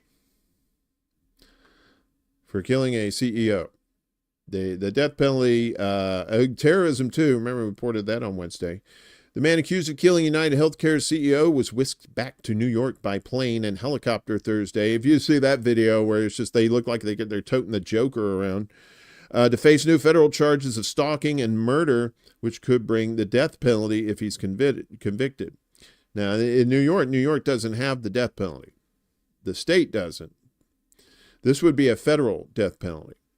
Luigi Mangione was held without bail following a Manhattan federal court appearance, capping a whirlwind day that began in Pennsylvania, where he was arrested last week in the December 4th attack on Brian Thompson. The 26-year-old Ivy League graduate had been expected to be arraigned yesterday on a state murder indictment in a killing that at once rattled the business community and galvanized some health insurance critics, but the federal charges preempted that appearance. The cases will now proceed on parallel tracks, prosecutors said, with the state charges expected to go to trial first. Mangione, shackled at the ankles and wearing dress clothes, said little during the 15-minute proceeding as he sat between his lawyers in a packed federal courtroom. He nodded as a magistrate judge informed him of his rights and the charges against him, occasionally leaning forward to a microphone to tell her he understood. After the hearing, a federal marshal handed Mangione's lawyers a bag containing his belongings, including the orange prison jumpsuit he had worn to court in Pennsylvania. Mangione had been held in Pennsylvania since his December 9th arrest while eating breakfast at a McDonald's in Altoona, about 233 miles west of Manhattan. At a hearing there Thursday morning, Mangione agreed to be returned to New York and was immediately turned over to at least a dozen New York Police Department officers who took him to an airport and a plane bound for Long Island. He was then flown to a Manhattan heliport, where he was walked slowly up a pier by a throng of officers with assault rifles, like Silence of the Lambs there, a contingent that includes New York City Mayor Eric Adams and Police Commissioner Jessica Tisch. Yeah, speaking of criminals, they got the wrong one in cuffs. They should have Eric Adams in cuffs. The federal complaint filed Thursday charges Mangione with 2 counts of stalking and 1 count each of murder through use of a firearm and a firearms offense. Murder by firearm carries the possibility of the death penalty, though federal prosecutors will determine whether to pursue that path in coming months. In a state court indictment announced earlier this week, Manhattan District Attorney Alvin Bragg's office, no relation to Willie Bragg, as we said Wednesday, office charged Mangione with murder as an act of terrorism, which carries a possible sentence of life in prison without parole. New York does not have the death penalty, as we said. Mangione's lawyer, Karen Friedman Agnifilo, said it's a highly unusual situation for a defendant facing simultaneous state and federal cases. Frankly, I've never seen anything like what is happening here, Friedman Agnifilo, a former top deputy in the Manhattan District's office, said. She reserved the right to seek bail at a later point and declined to comment as she left the courthouse. Mangione of Towson, Maryland, is accused of ambushing the 50-year-old Thompson as the executive arrived to a Manhattan hotel for an investor conference. And then it goes on to talk about the surveillance video with the masked gunman. And then he pedaled his bike through Central Park. When he was arrested, they said Mangione had the gun used, allegedly had the gun used to kill Thompson, a passport, fake IDs, and about $10,000 in cash.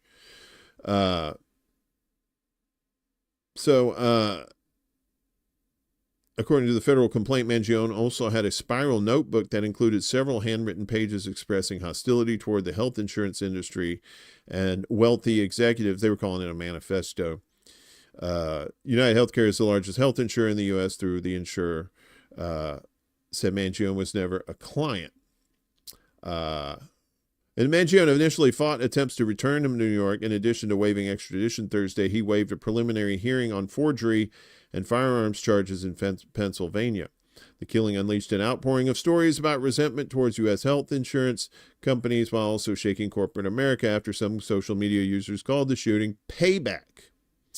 Mangione, a computer science graduate from a prominent Maryland family, repeatedly posted on social media about how spinal surgery last year had eased his chronic back pain, encouraging people with similar conditions to speak up for themselves if told they just had to live with it. In a Reddit post in late April, he advised someone with a back problem to seek additional opinions from surgeons and, if necessary, say the pain made it impossible to work.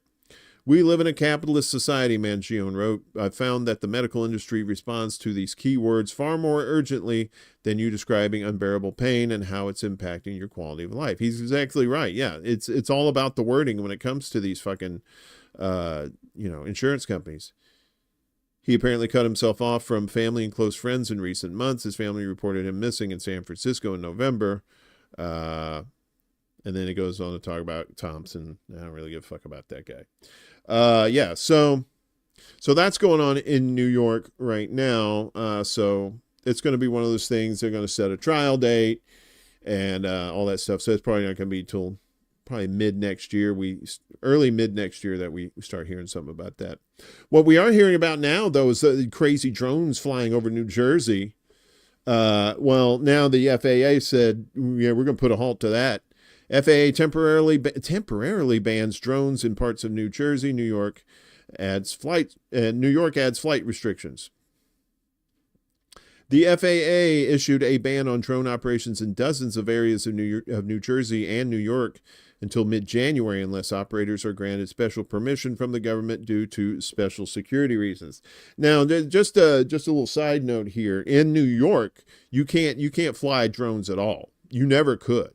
When I was there, I was said, yeah, man, it'd be great. Get some, unless you get like some sort of real special permission to do it.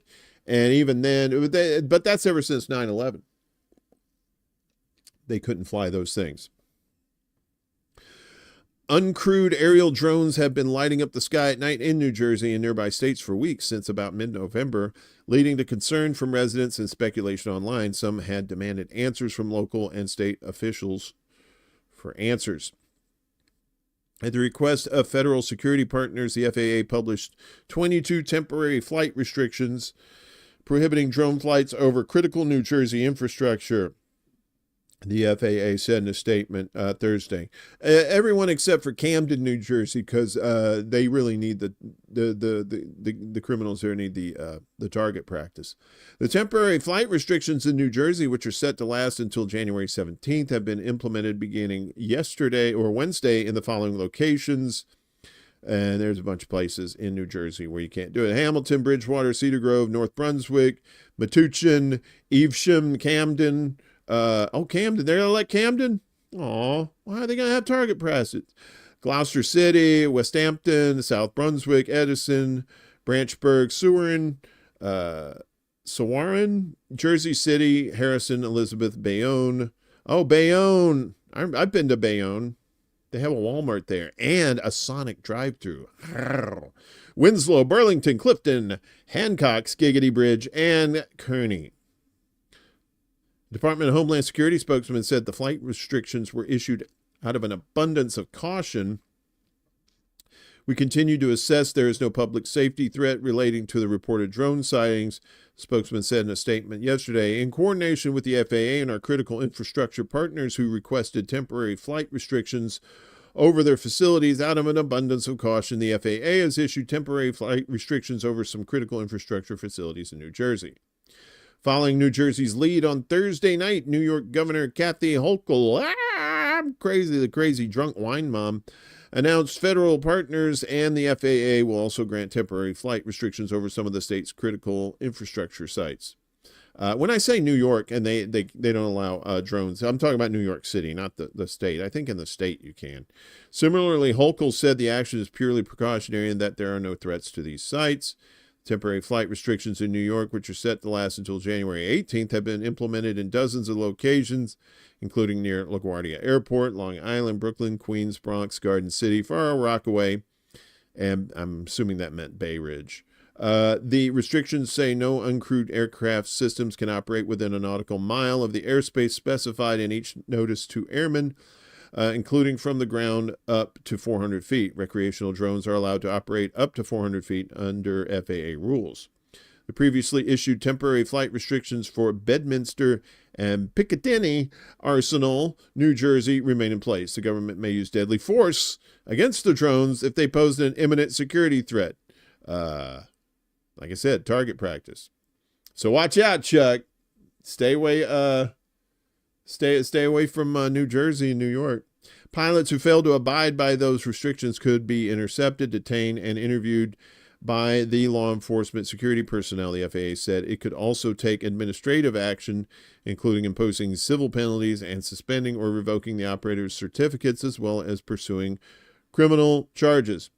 This ban comes after Sunday's press briefing where an FAA official said there have, without a doubt, been drones flying over Jersey, pointing to the fact that nearly 1 million drones are registered in the U.S. The FBI has received more than 5,000 tips in the last few weeks about drone sightings in Jersey and other states, said a multi-agency statement, which was released Monday by the Department of Homeland Security, the FBI, the FAA, and the Department of Defense. Having closely examined the technical data and tips from concerned citizens, we assess that the sightings to date include a combination of lawful commercial drones, hobbyist drones, and law enforcement drones, as well as manned fixed-wing aircraft, helicopters, and stars mistakenly reported as drones, the joint statement said. Yes. They're not talking about Hollywood stars. They're talking about the stars in the sky. Because there are some Hollywood stars that just drone on. Wait, what happened? So, of course, the government always overreacts to everything. And probably this, too, as well. Bill responding to drone sightings is blocked by the Senate. Dun, dun, dun. Senate Majority Leader Chuck Schumer was blocked Wednesday from quickly advancing a bill that would allow local law enforcement agencies to track aerial drones, ensuring Congress won't act this year on the mysterious drone sightings that have bewildered residents in Jersey and across the eastern U.S. Schumer, a New York Democrat, sought to speed a bipartisan bill through the Senate by seeking unanimous consent on the floor, but Senator Rand Paul, a Kentucky Republican, objected to the passage. The people in New York and New Jersey have a lot of questions, and they're not getting good enough answers, said Schumer. The utter confusion surrounding these drone sightings shows that the feds can't respond all on their own. Schumer has also called for the U.S. Department of Homeland Security to deploy better drone tracking technology to identify the drones and their operators. The Senate bill would have also enhanced some federal agencies' authorities to act on drones, as well as started a pilot program, no pun intended, to allow states and local authorities to disrupt, disable, or seize a drone without prior consent of the operator. Stop it! Nobody cares. This bill would ensure that law enforcement has the technology needed to quickly and clearly identify exactly what the reported sightings of drones across the country actually are, said Senator Gary Peters, a Michigan Democrat who sponsored the bipartisan bill. National security officials have said the drones don't appear to be a sign of foreign interference or a public safety threat, but they can't say with certainty who is responsible for the sudden swarms of drones over parts of New Jersey, New York, and other eastern parts of the U.S. Some U.S. political leaders, including Donald Trump, have called for much stronger action against the drones, including shooting them down. I know my southern peeps are like, yeah, man, will you shoot them motherfuckers down? You try to come up in my yard, I'm going to whoop your fucking ass with this 30-06. Paul, the Kentucky Republican who often advocates for limiting governmental powers, said that he was objecting because it's not clear there's a threat that warrants urgent action. He said the bill would expand federal authority to intercept communications and disrupt drone activity, powers that raise serious concerns for Americans' privacy, civil liberties, and Fourth Amendment protections under unwarranted search and seizure. Yeah, you know they're going to use that as some sort of way to track you, another way to track you, that sort of thing. That's how cynical we've become, right? We don't trust the government doing any kind of shit. You know, so, we're going to track these drones, are you? Is that what you're going to do? So the government might shut down tomorrow. Speaking of people who don't like the government, Trump-backed spending deal fails to clear U.S. House as government shutdown looms. Dun, dun, dun. Look at this guy. He's just like having a good time there. A Republican spending bill backed by President-elect Donald Trump failed in the U.S. House of Representatives yesterday, leaving Congress with no clear plan to avert a fast-approaching government shutdown that could disrupt Christmas travel. By a vote of 174 to 235, the House rejected the spending package, which was hastily assembled by Republican leaders after Trump and billionaire Elon Musk scuttled a prior bipartisan deal that we told you about, I think, on Wednesday. Government funding is due to expire at midnight tonight. If lawmakers fail to extend the deadline, the U.S. government will begin a partial shutdown that would interrupt funding for everything from border enforcement to national parks and cut off paychecks for more than 2 million federal workers. The U.S. Transportation Security Administration warned that travelers during the busy holiday season could face long lines at airports. They already face long lines at airports, stupid. The bill largely resembled the earlier version that Musk and Trump had blasted as a wasteful giveaway to Democrats. It would have extended government funding into March, when Trump will be in the White House and Republicans will control both chambers of Congress, and provided $100 billion in disaster relief and suspended the debt. Republicans dropped their other elements that had been included in the original package, giggity, such as a pay raise for lawmakers and new rules for pharmacy benefit managers. At Trump's urging, the new version also would have suspended limits on the national debt for 2 years, a maneuver that would make it easier to pass the dramatic tax cuts he has promised and set the stage for the federal government's $36 trillion in debt to continue to climb. Ahead of the vote, Democrats and Republicans warned that the other party would be at fault if Congress allowed the government to shut it down. See, look at it. That's how they do it. They're playing against each other. Democrats are, that's your fault. No, Republicans, that's your fault. Blah, blah, blah, blah. House Speaker Mike Johnson told reporters that the package, giggity, would avoid disruption, tie up loose ends, and make it easier for lawmakers to cut spending by hundreds of billions of dollars when Trump takes office next month. Government is too big, it does too many things, and it does few things well, he said. Well, yeah, that's true. They don't do anything, and what they do end up doing is, they suck. But, he's an asshole, too. So both things can be true. Democrats blasted the bill as a cover for a budget-busting tax cut that would largely benefit wealthy backers such as Musk, the world's richest person, while saddling the country with trillions of dollars in additional debt. How dare you lecture America about fiscal responsibility ever? House Democratic leader Hakeem Jeffries said during a floor debate, who's totally funded by AIPAC. Some Republicans likewise objected that it would clear the way for more debt while failing to reduce spending. I am absolutely sickened by the party that campaigns on fiscal responsibility, Republican Representative Chip Roy said. Even if the bill had passed the House, it would have faced long odds in the Senate, which is currently controlled by Democrats. The White House said Democratic President Joe Biden did not support it, probably because he was sleeping. Taking a nap. Trump had urged lawmakers to vote for the package and take the debt ceiling off the table before he takes office next month.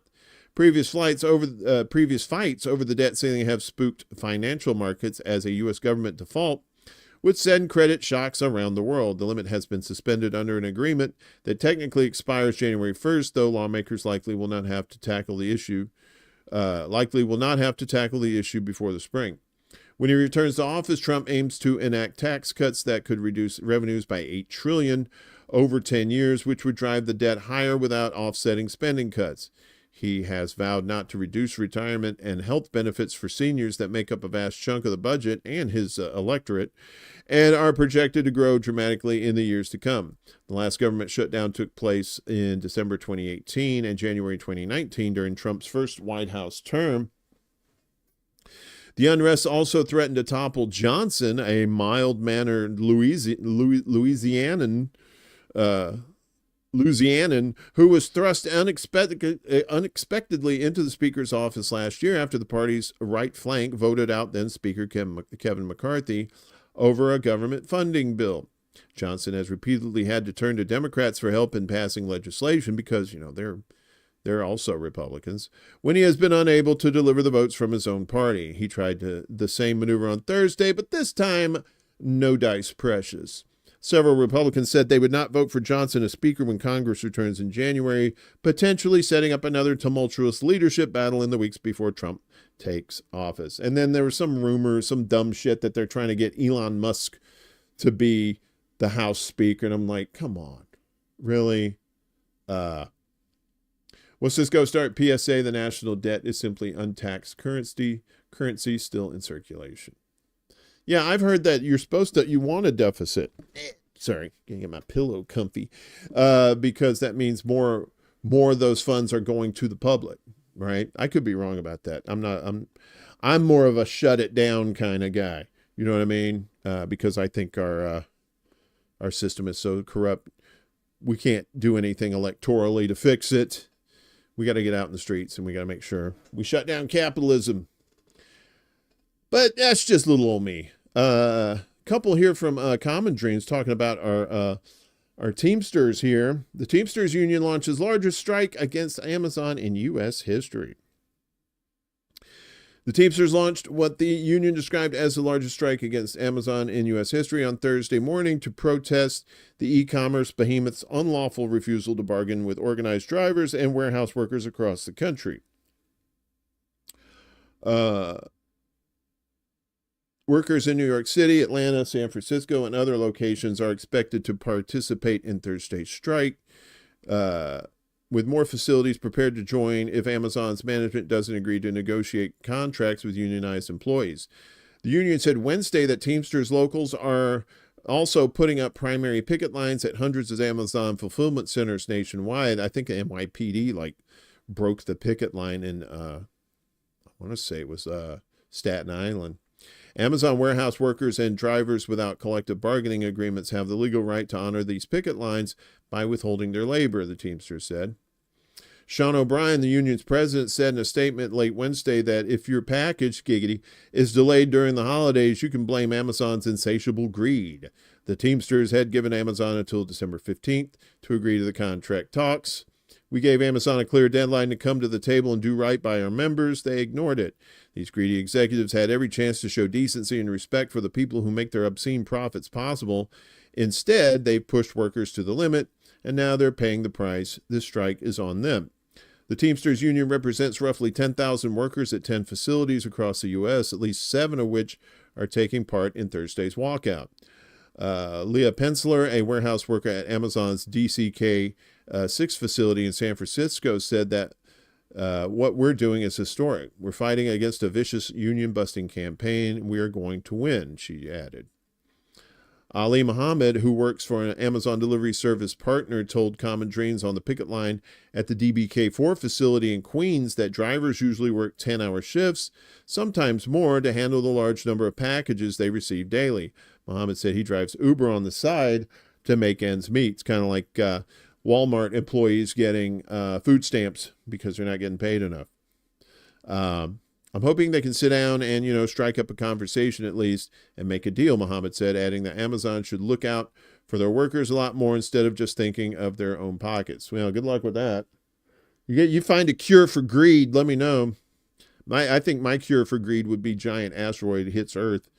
Amazon, which has a market cap of over $2 trillion and spends big on anti-union consultants, that's not, if they'd taken that money that they spend on anti-union consultants and actually gave it to their employees, you probably wouldn't need the consultants. Insists it doesn't have a legal obligation to bargain with the Teamsters and has accused the union of attempting to coerce Amazon employees and third-party drivers to join them. But the National Labor Relations Board has said Amazon is a joint employer of some of its delivery drivers, meaning the company must bargain with workers who have joined the Teamsters.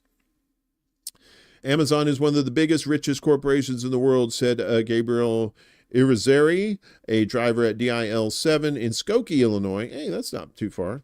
They talk a big game about taking care of their workers, but when it comes down to it, Amazon does not respect us and our right to negotiate for better working conditions and wages. We can't even afford to pay our bills.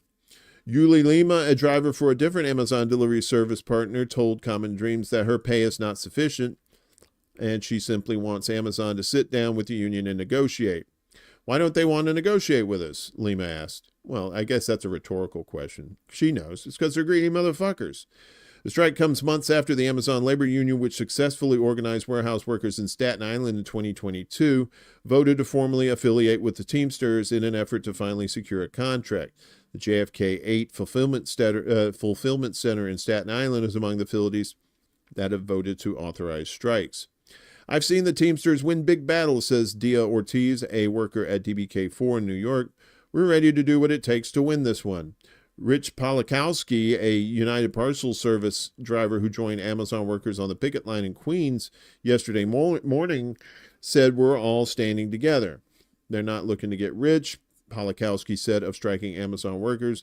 They just want a living wage. New York's expensive. We just want everybody to have enough to pay their rents, to pay their bills, to eat, to put a roof over their heads, and for their families to have a decent life. Yeah, and New York is expensive because of greed, right? Especially the housing situation there. Basically, what you have like these rich parents who will buy apartments for their kids so they can go to NYU or what have you. Or you have foreign interests who buy up all kinds of property, jack up the prices. They don't even live in it. It's just it's just a business investment, right? And a lot of these house flippers have caused people to be outpriced in housing in New York too, and other places as well. But I'm just speaking to my experience in New York. Willie says, what needs to be done is to nationalize Amazon and merge it with the U.S. Postal Service. Ooh, very nice. Kilio Egregois, hello. Good to see you. I know what you're saying. Hello and hi. So Amazon's not the only one. Oops, wrong button. That's what she said. Get out of here. So Starbucks is in the mix too. Starbucks workers launch 5 days of strikes. Starbucks workers launched 5 days of escalating strikes across the U.S. Today, accusing the coffee giant of reneging on its commitment to engage in productive bargaining talks with the union that now represents more than 11,000 baristas at over 500 stores nationwide. The walkouts started in Los Angeles, Chicago, and Seattle today before expanding coast to coast amid the holiday rush. Starbucks Workers United, SBWU, said in a statement announcing the strikes. I mean, it's all well and good. I want them to strike, but I mean, like, if they think they're gonna disrupt people's holiday coffee drinking, I don't know. The timing could be a little. I don't know. I guess there's not really a good time. As soon as possible is probably the best time. SBWU said the strikes are a response to Starbucks backtracking on our promised path forward. In February, the two sides agreed to begin discussions on a foundational framework designed to achieve both collective bargaining agreements for represented stores and partners. But SBWU said late Thursday that the company, which repeatedly violated labor law in its bid to crush a union movement that has spread widely since 2021, has yet to present workers with a serious economic proposal. This week, less than 2 weeks before their end-of-year deadline, SBWU said Starbucks proposed no immediate wage increase for union baristas and a guarantee of only 1.5% wage increases in future years. The old cost of living increase, which is not even that doesn't even cover the cost of living anymore. The strikes are expected to ramp up daily through Christmas Eve unless Starbucks honors our commitment to work towards a foundational framework. Striking baristas are also asking allies to help bolster organizing efforts at Starbucks by hosting small flyering events at not yet union stores during the 5 days of walkouts. Friday's walkouts come, as we said, the Amazon workers are also striking at multiple delivery hubs across the country. Earlier this week, unionized Starbucks workers voted overwhelmingly in support of authorizing a strike to protest the company's alleged unfair labor practices and to set the stage for a strong contract. It's time to finalize a foundational framework that includes meaningful investments in baristas and to resolve unfair labor practice charges, Sylvia Baldwin, a Philadelphia barista and bargaining delegate, said in a statement. Starbucks can't get back on track as a company until it finalizes a fair contract that invests in its workforce. Right now, I'm making $16.50 an hour, she added. Meanwhile, new Starbucks CEO Brian Nichols' compensation package is worth $57,000 an hour. The company just announced, I'm only getting a 2.5% raise next year, 40 cents an hour, which is hardly anything. It's one Starbucks drink per week. Starbucks needs to invest in the baristas who make Starbucks run. Yeah. And that's how we're going to do it, folks. This is how you shut down this capitalist bullshit. You have to do it, at these major corporations like Amazon and Starbucks. And it needs to happen elsewhere too, in vital areas. Like I said, in transportation areas. You had the railroad workers a couple of years ago who tried to strike, and they got it busted up because their union heads are bought and paid for. Why didn't they wildcat? Because they didn't wildcat strike because they didn't have a financial basis to do so. When you strike with a union, you have union funds that help you out while you strike. But if you're not striking at with the blessing of the union, you're basically doing it on your own. And if I'm wrong about that, please let me know. But that's what I've been told by people who are in actual unions. You know, but like I said, not all unions are great. Like I said, they're run by shitty people, and a lot of them are corrupt. But that's not necessary. You don't throw the baby out with the bathwater. You don't get rid of unions just because of a few that are corrupt. But in a system like this that's so corrupt, it's no wonder that some of these unions are getting corrupt too. And that's another reason why we need a general strike to shut everything down in a major way. Meanwhile, our neighbors to the north, up there in Canada, those hosers up there wearing their toques are having a little problem there with Trudeau. Okay. Canada's Trudeau to shuffle his cabinet today amid resignation calls and rising discontent. There he is. What, me? No, I'm cool. Embattled Canadian Prime Minister Justin Trudeau will shuffle his cabinet today, two senior officials familiar with the matter said Thursday. The officials confirmed the shuffle and spoke on condition of anonymity as they were not authorized to speak publicly on the matter. Trudeau is facing rising discontent over his leadership, and the abrupt departure of his finance minister on Monday could be something he can't recover from. Amid a rising number of Liberal lawmakers are calling on Trudeau to resign, but new Finance Minister Dominic LeBlanc said Thursday Trudeau has the full support of his cabinet. LeBlanc said he respects the views of Liberal lawmakers who want Trudeau to resign. That's a view they are expressing. Oh, the Canadian nice. What? That's the view they're expressing. The Prime Minister listened carefully when that view was expressed to him, LeBlanc said. He listened, in some cases responded to specific things that were raised, and he said he would reflect carefully. Oh, yeah, let's make sure he reflects. About to get his ass booted out of government. LeBlanc said the government will remain focused on work and addressing the threat by President-elect Donald Trump to impose a 25% tariff on all Canadian products when he is inaugurated next month. We shouldn't be looking inward. We shouldn't be worrying about ourselves, LeBlanc said. LeBlanc said he will meet with Tom Homan, Trump's incoming border czar, after Christmas to discuss Canada's plan to secure the border as part of a bid to avoid tariffs. Secure the Canadian border? What are they going to put more moose up there? Who the hell's coming through Canada? If anything, it's the Canadians like, they keep those damn Americans out of our country, eh? Trudeau has led the country for nearly a decade, but has become widely unpopular in recent years over a wide range of issues, including the high cost of living and rising inflation. There is no mechanism for Trudeau's party to force him out in the short term. He could resign, or his Liberal Party could be forced from power by a no-confidence vote in Parliament that would trigger an election that would very likely favor the opposing Conservative Party. As rising number of Liberal lawmakers called for Trudeau to resign this week, Natural Resources Minister Jonathan Wilkinson said we all need to give him a little time to reflect. Concerns about Trudeau's leadership were exacerbated Monday when Chrystia Freeland, Trudeau's finance minister, deputy prime minister, and Nazi baby, resigned from the cabinet. Freeland was highly critical of Trudeau's handling of the economy in the face of steep tariffs threatened by Trump. Shortly before Freeland announced her decision, the housing minister also quit. Because Trudeau's Liberals don't hold an outright majority in the parliament, they have for years depended on the support of the leftist New Democratic Party to pass legislation and stay in power. But that support has all but vanished. The NDP's leader has called on Trudeau to resign, and that might clear the way for Parliament to vote no confidence.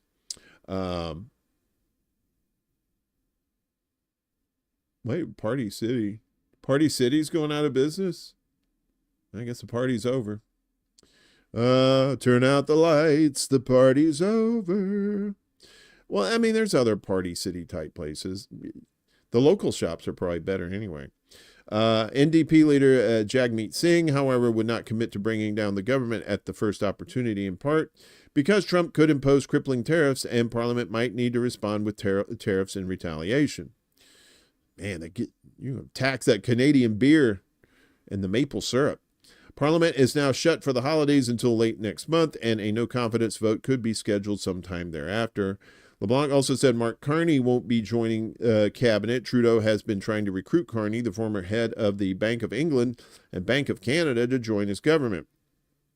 Carney has long been interested in entering politics and becoming the leader of the Liberal Party. Mr. Carney is about to become Canada's finance minister in the short term, LeBlanc said. The Prime Minister asked me to start that work and to get ready for a budget in the spring. Oh, Canada, Party City. Come on. Party City. That's right. That party's over, man. Nobody can afford the party anyway. I don't think. Maybe. This is your irony piece for the day. I thought you might enjoy this. Our last bit on our news block here. Oh, the UK. You must have a lot of wrinkled shirts because you're sure got the irony. That was terrible. This is terrible too.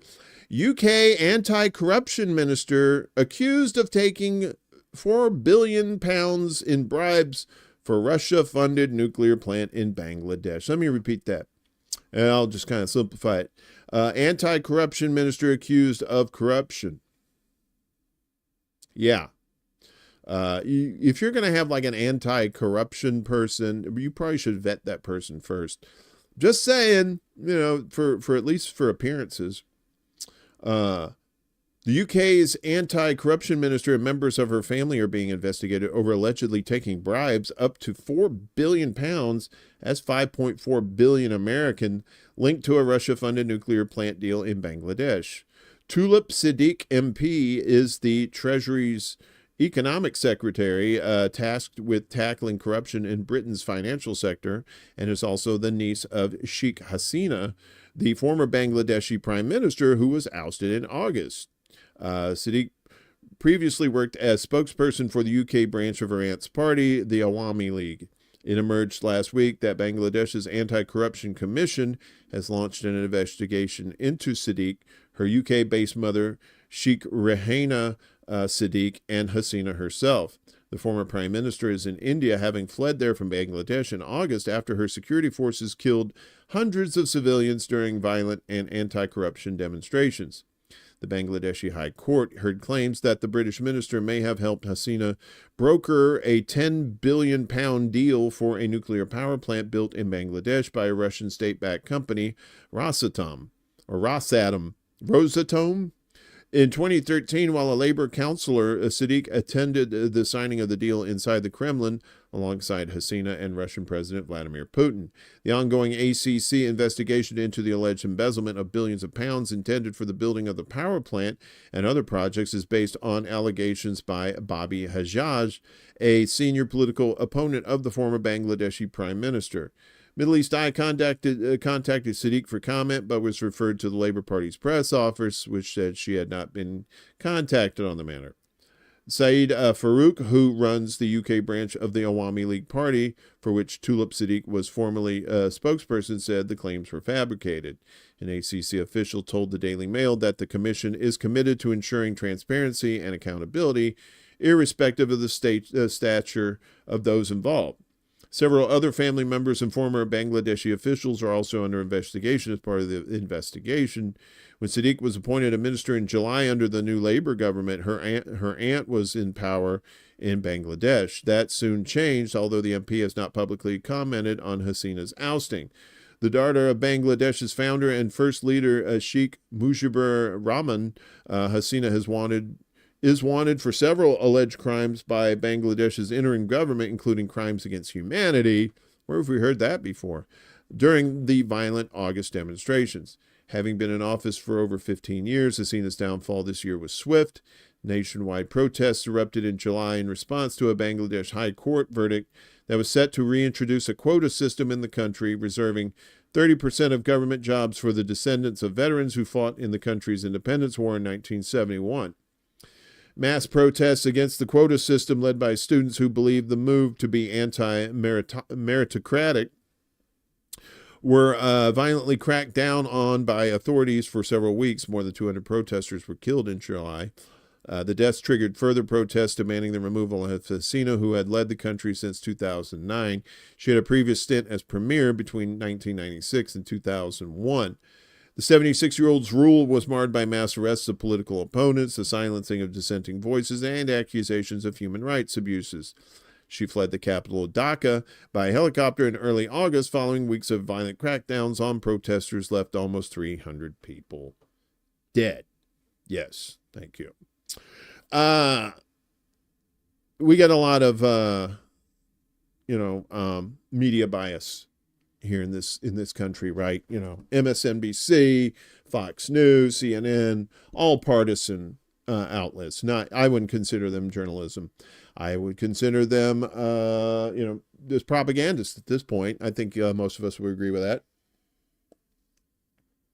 Well, guess who else does? Who thinks that way? Our friends in Russia, particularly the lovely and talented Maria Zakharova, a.k.a. the future Mrs. Dearman. What? The sharing of biased and False news has become all too common on social media. More alarming, some media outlets publish these same things that are true without checking facts first. Unfortunately, some members of the media use their platforms to push their own personal bias and agenda to control exactly what people think. And this is extremely dangerous to our democracy. Russians fed up with Western media bias. Yes. Someday, Maria. Someday. The Russian people are fed up with convoluted reporting by Western media. Russian Foreign Ministry spokeswoman and Wonder Woman stand-in Maria Zakharova stated yesterday she was commenting on inquiries the ministry received on Wednesday regarding CNN correspondent Frederick Pleitgen, who many Russians accuse of illegally crossing the country's border with Ukrainian troops during their incursion into Kursk region. Pleitgen attracted attention on Wednesday when CNN published his report on the assassination of Lieutenant General Igor Kirillov, who headed Russia's radiological, chemical, and biological defense forces. He was killed in the blast outside his residence in Moscow. As we just told you earlier, Pleitgen's report was filmed at the scene of the crime, which made some users wonder whether he is officially authorized to be there. Veterans Notes Telegram channel claimed that the journalist illegally crossed the Russian border this summer during Kiev's Kursk incursion and was in one of the Nazi units filming in Sudza. The channel questioned Pleitgen's right to film in Russia given his prior association with Kiev's forces. The story gained public attention and was picked up by several media outlets. Ukrainian troops entered Kursk region in August, with Kiev claiming that it had captured the town of Sudza and territories along the border. Kiev's territorial gains in Russia have largely been reversed since. In an interview with journalist Vladimir Solovyov, Zakharova signaled that the ministry had a number of inquiries with regard to Pleitgen's press credentials and his prior forays into Russian soil. The spokeswoman denied claims that Pleitgen is in Russia illegally, saying that he currently has a Russian visa and accreditation. She said the ministry does not have data on his alleged illegal trips to Russia in August, but added that the fact that he was making reports about Kursk region at the time is certain, while whether he made them on the ground or remotely is unclear. The Veterans Notes linked in its story to a video posted by CNN in August, which purported to show Pleitgen reporting on Ukraine's tactics, including their incursion into Russia. Another video posted by the news outlet at the time was described as Pleitgen goes on the ground with Ukrainian soldiers. However, in both videos, the narrator says the footage shown was obtained by or given to CNN without mentioning Pleitgen filming it. According to Zakharova, the uproar caused by Pleitgen's reporting is explained by the fact that the Russian public is fed up with the Western media. And guess what? The American public's fed up with the Western media, too. We did a poll on that. Well, we had a poll numbers on that saying, no trust, no dice. Our peoples are fed up with how Western media manipulates information and publishes outright fakes, she stated. Zakharova noted that the Russian public may also be rightfully angry at a U.S. reporter filming a story about such a sensitive subject as Kirillov's murder, given that many Western outlets attempted to justify it. On Wednesday, for instance, the Times published a piece that described the incident as a legitimate act of defense by Ukraine. Wow. Yeah, They changing the word, the definition of defense, like they changed the definition of vaccine. Jesus Christ. When a Western reporter is at the scene of the tragedy and does not consider it necessary to mention that this is a terrorist attack that took lives, this causes a storm of indignation, she stated. Meanwhile, France accuses Russia of attempting to manipulate social media influencers. Oh, that's too bad. This guy's not happy about it. French Foreign Minister Jean-Noël Barrot has accused Russia of seeking to manipulate French and other European social media influencers in an attempt to meddle in European elections. Of course, Russia. Addressing the French Parliament's Foreign Affairs Committee on Wednesday, Barrot said there was evidence that confirmed the claim, adding that France is being targeted by several types of foreign digital interference. The operating methods deployed are varied and they evolve frequently, he said, as quoted by AFP. The minister pointed to recent elections in Moldova and Romania, which he said illustrated the massive use of influencers on social networks, particularly on the tweeters, to disrupt the vote. Barrot's claims follow a report by French daily Le Monde, which claimed this week, citing intelligence services sources, that more than 2,000 European content producers have been contacted by Moscow. The report claimed, and to be fair, these social media influencers have been to the White House too. So let's talk about that, maybe, huh? No? Okay. The report claimed that people close to the Kremlin allegedly paid around 20 influencers present on TikTok and Instagram in several European countries to publish videos spreading Russian propaganda. The actions are part of a manipulation operation on social networks launched in the spring of 2022, shortly after the escalation of the Ukraine conflict, and aimed at frightening European public opinion, Le Monde wrote. Barrot said on Wednesday that investigations are ongoing, calling on content creators and their subscribers to be extremely vigilant about these threats. We must understand the threat, present a united front, and choose the right tools to respond to it, he said. European countries, and particularly France, have repeatedly accused Russia of disinformation operations aimed at influencing EU elections, and an allegation that Moscow strongly denies. Of course, that's just France projecting what the West constantly does. In April, Barrot claimed that France was being pounded by Russian disinformation that could distort the result of the EU parliamentary elections. Some analysts have suggested that blaming Moscow was a unifying moment for the bloc in dealing with the issues that divide it. The Kremlin has repeatedly rejected the widespread but unsubstantiated Western accusations of election meddling, describing them as a trend that if something happens, blame Russia first. Of course. Blame Canada. Blame Canada.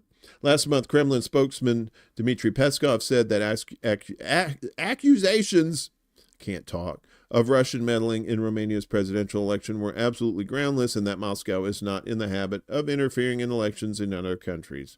Maybe not recently, but in the past. I don't know about that. Meanwhile, Serbia used Israeli firms' tech to spy on journalists and activists, according to Amnesty International. Let's get down here. Serbian officials installed homegrown spyware on the phones of dozens of journalists and activists, Amnesty International said in a report released on Monday, citing digital forensic evidence and testimony from activists who said they were hacked in recent months. In two cases, software provided by Israeli surveillance company Celebrite DI Limited was used to unlock phones prior to infection, the report said. The Serbian spyware, dubbed Nova Spy by Amnesty, then took covert screenshots of mobile devices, copied contacts, and uploaded them to a government-controlled server, according to the report. In multiple cases, activists and a journalist reported signs of suspicious activity on their mobile phones directly following interviews with Serbian police and security authorities, Amnesty said. Serbia's Interior Ministry, Foreign Ministry, and Intelligence Agency, BIA, did not respond to requests from Reuters for comments made on December 12th. On Monday, the BIA published a statement on its website which said the Amnesty report contained nonsensical statements and that the BIA operates within local law. Celebrite products are widely used by law enforcement, including the FBI, to unlock smartphones and scour them for evidence. Celebrite Chief Marketing Officer David Gee said it was investigating the amnesty's allegations. Should those accusations be accurate, that could potentially be in violation of our end user license agreement, or EULA, if you're a techie. G told Reuters, if that were the case, G said Celebrite could suspend the use of its technology by Serbian authorities. Putting surveillance software on devices is absolutely not what we do, G said. He added that Celebrite had been contacting Serbian officials but declined to provide further details. G also has an Irish cousin who's a lot older than him. His name is OG. Sorry. One of the activists featured by Amnesty in the report said they had noticed the contacts on their phone had been exported immediately after a meeting with the BIA. The activists told Reuters they showed their phone to digital forensic experts who discovered the Nova Spy spyware had exported their contacts and sent private photos from their device to a BIA-controlled server. Well, I'm glad I'm not a journalist or activist over there, because they really got a whole bunch of dick pics. Woohoo! Light it up, motherfuckers! According to Amnesty, Serbia received phone cracking devices from Celebrite as part of a broader package, giggity, speaking of packages, of assistance designed to help Serbia meet the requirements for integration into the European Union. That package, which was funded by the Norwegian government and administered by the UN Office for Project Services, UNOPS, was provided to the Serbian Interior Ministry from 2017 to 2021 in order to help Serbia fight organized crime, the report said. The Norwegian government temporarily ceased delivery of Celebrite devices to Serbia in 2018, Amnesty said. The Norwegian embassy in Belgrade also raised concerns about the program. I love these with the program with the ME on the end. Yes, so European. The report added, but UNOPS eventually delivered the devices in 2019 in June. The claims made in the report are alarming and, if correct, unacceptable, Norway's Deputy Foreign Minister Maria Teresian told Reuters. We will meet Serbian authorities as well as UNOPS later this month to get further information on the matter. We expect UNOPS to investigate the allegations, she said. UNOPS said in a statement it welcomed Amnesty's report and said the agency had, in the years since 2017, further enhanced mechanisms to assess and mitigate potential adverse effects. The agency did not elaborate on those measures. Finally, Meta censorship is having devastating impact on Palestinian news sources. This is from Middle East Eye, I believe, and Alex McDonald. Meta's policy of censorship is having a devastating impact on Palestinians, according to a new report by a prominent Arab media watchdog. The Arab Center for the Advancement of Social Media, also known as 7 a.m. lay. I don't know what that is. That's what that is. We're just going to call it that other thing. Collected 20 first-hand testimonies from Palestinian influencers, journalists, and media outlets who have experienced the tech conglomerate's discriminatory practices. Old man Barker, what's up? Good to see you. Hey. Since October last year, with the start of Israel's assault on Gaza, Meta has been accused of censoring Palestinian content and groups on Facebook and Instagram, two of the social media platforms it owns. The testimonies collected by the Arab Center for Advancement of Social Media, or ACASM, I'm going to call them ACASM, highlight the closure and shadow banning of community pages, local media outlets, and influencer accounts, leading to a steep decline in engagement. According to them, more than 15 million posts in Hebrew inciting against Palestinians have been documented across social media platforms since October last year.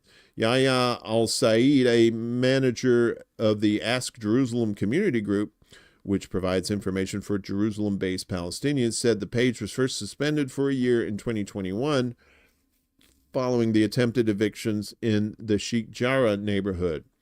Even after the group was restored, he said they continued to be shadow banned and their audience interaction dwindled.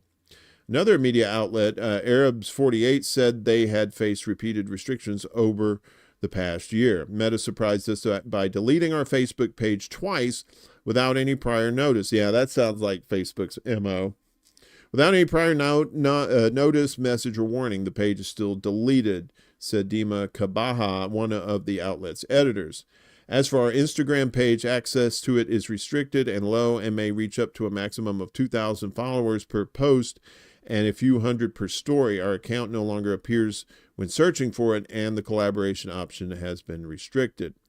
Others interviewed include influencers Abnan Bark and Ali Obeidat, who lost access to features like live streaming and collaborations, with Obeidat's Facebook and Instagram accounts being deleted 83 times. 83 times. I started receiving many messages from friends and acquaintances asking why I stopped posting on Instagram. I was surprised by that because I was posting all the time, but it turned out that my content was not reaching them, said Bart. Before the war, my average views on stories was between 20 and 30,000, but after the war, the average was barely between 3 and 7,000. The ACASM said Meta's policies are leading to loss of income, emotional distress, and self-censorship among Palestinian journalists and influencers. A Meta spokesperson told Middle East Eye, we have been public about the fact that we adopted a number of temporary product and policy measures in response to this conflict, and we also have broader policies on recommendability and demotion that can impact pages like this. We acknowledge we make mistakes, but any implication that we deliberately suppress a particular voice is unequivocally false, they added. Sure. A particular voice. Since Israel's war on Gaza began following the Hamas-led attack last year, social media posts by Palestinian journalists and citizens have become key sources of information as the Israeli government has banned international media from entering the Strip. Palestinians also use social media to call for help or get news about loved ones amid frequent telecommunication blackouts imposed by Israel on the besieged territory. The continued discriminatory practices by Meta against Palestinian content constitute a clear violation of international standards for freedom of expression, said Jalal Abu Qadir, advocacy manager of ACASM. We call on Meta to take serious and urgent steps to reform its policies and ensure Palestinians' right to use digital platforms without suppression or discrimination. Yeah, good luck with that. Another report released by the BBC on Wednesday said that Meta's practices have led to a steep drop in audience engagement for newsrooms in the occupied West Bank and Gaza since October of last year. Palestine TV, an outlet with 5.8 million followers on Facebook, shared data with the BBC showing a 60% drop in the number of people seeing their posts. Yeah. Yes, Palestine definitely getting shadow banned at the very least. And Meta is just crap. I mean, I know we're streaming live on Facebook right now, but for how long, right? You know, somebody. I guess there's some beauty in nobody watching your show. That means nobody's paying attention enough to shut it down. So hopefully we can, get the numbers up so more people learn. But then we'll be drawing more attention to ourselves. But that's okay. I'm a big attention hog when it comes to that kind of stuff. I don't mind being a loudmouth asshole for a good cause. Finally today, folks, there's Texas, our friends in Texas, and you know who you are being just terrorized. And it's heartbreaking to hear about this because I really love spider monkeys. It's why you gotta be a terrorist. Spider monkey caught running loose through Texas neighborhood. There he is. That's the perpetrator. I think we can watch this. I just thought it was kind of weird to see somebody's monkey just running around the neighborhood somewhere. True, right? I don't know about you, but this is not something that I see every day. Animal Care Services took these pictures that you're looking at here yesterday, and you're seeing a monkey in a diaper roaming and just hanging around at home. Yeah, this is within city limits in a Southside neighborhood by the Poteet-Jordanton Freeway access road near Palo Alto Road and Gillette Boulevard. ACS says the monkey had gotten away from its owner and roamed around before ACS officers caught up with it. We spoke with neighbors who shared their concerns not only about a wild animal running freely along city streets, but also for the well-being of this monkey. I know that it's illegal, but I guess people do what they're going to do to get an animal that's not legal here. It was just a sad thing to see him running around loose and kind of scared. If you think about it, it's kind of concerning, mostly for the monkey. It probably didn't have the living conditions it requires, and the diaper looked pretty dirty. This community, I'm sure, does not know how to handle, an encounter with a monkey. An ACS spokesperson said the owners of the monkey are not from San Antonio. They were ordered to remove the animal from within city limits. They also received 5 criminal citations. A municipal court will now decide what the fines will be for the monkey's owner. Well, it's probably going to be in bananas. So, what the hell? Yeah, I saw the monkey story and I'm like, oh yeah, we're doing that. That is happening, my friends, one way or another. But yeah, so our buddies Seth and Rick and Game.film, they're all in Texas. So watch out for that monkey. And if it's been a bad monkey, feel free to spank the monkey if you want. And we're going to leave it right there with that. Oh, you got to spank the monkey. Spanking the monkey. Boo. Spanking the monkey. Oh, that's Shock the Monkey. I'm sorry. That's a Peter Gabriel song.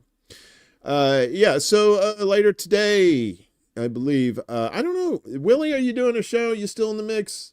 Willie might be doing a show this afternoon. He's all over the place, but with the holidays, he's got his fam in town, so hopefully he's having a good time with them. Around the World with Dee and Friends tonight as well, like we said, at 9 p.m. Eastern on YouTube and Facebook. And of course, we got this bullshit tomorrow night. It is The Secret Show. We'll have all kinds of wacky videos, talk shit about people, Of course, our weekly butt plug update for you, because, that's something you have to have. You got to have a butt plug update, because who else is going to do it for you, right? Oh, so you got one tonight, Willie? Okay, cool. You knew that was good. Spank the monkey. Giggity, giggity, goo, goo, goo, goo, goo, giggity, goo, goo, goo, giggity, schmorgan. Yeah, so that's it for the show today. I might do, I don't know, I was thinking about doing an ExtraBulla Live tonight, maybe just chatting with the chat. I don't know. We'll see. Maybe we'll just wait till next week.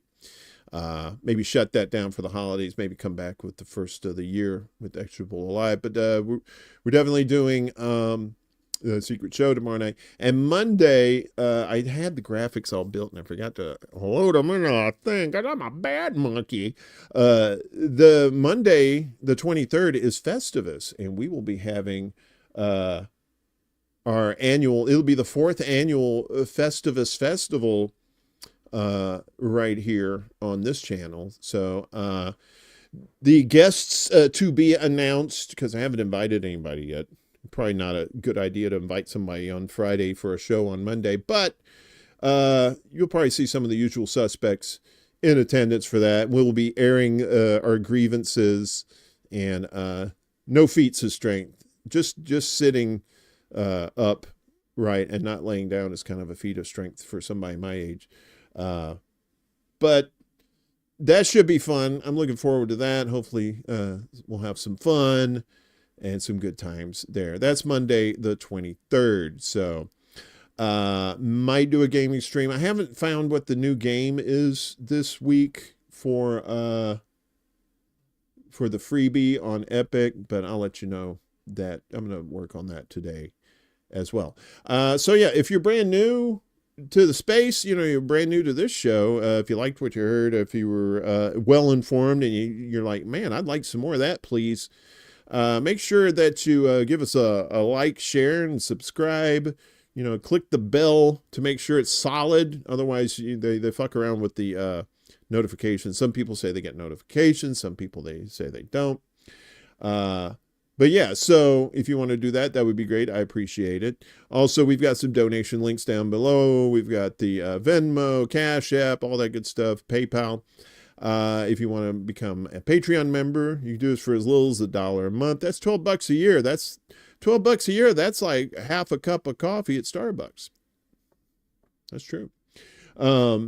If you can, if you could share out the links to those folks that do have some cash that they want to donate, that would help too. It all goes back into the show, and the show being me and taking care of this show, so we can hopefully get this thing financially sustainable at some point. But that's somewhere down the road. Hopefully soon, but I'm not, counting my chickens before they hatch. Anyway, I'm rambling. It's because I love you guys. I don't want to leave you. I don't want to leave any of you. You make me whole. I can't. No, seriously, I love each and every one of you. I appreciate your support. I appreciate you coming out for this. And like I said, support my pals here too.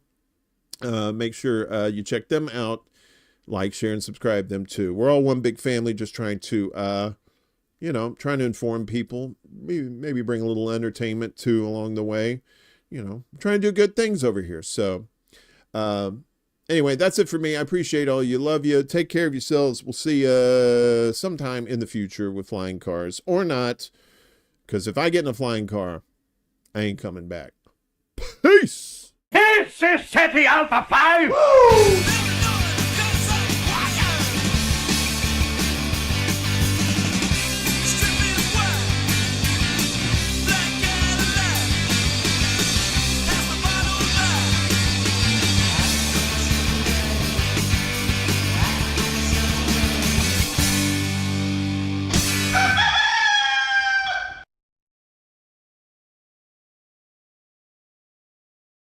Soon.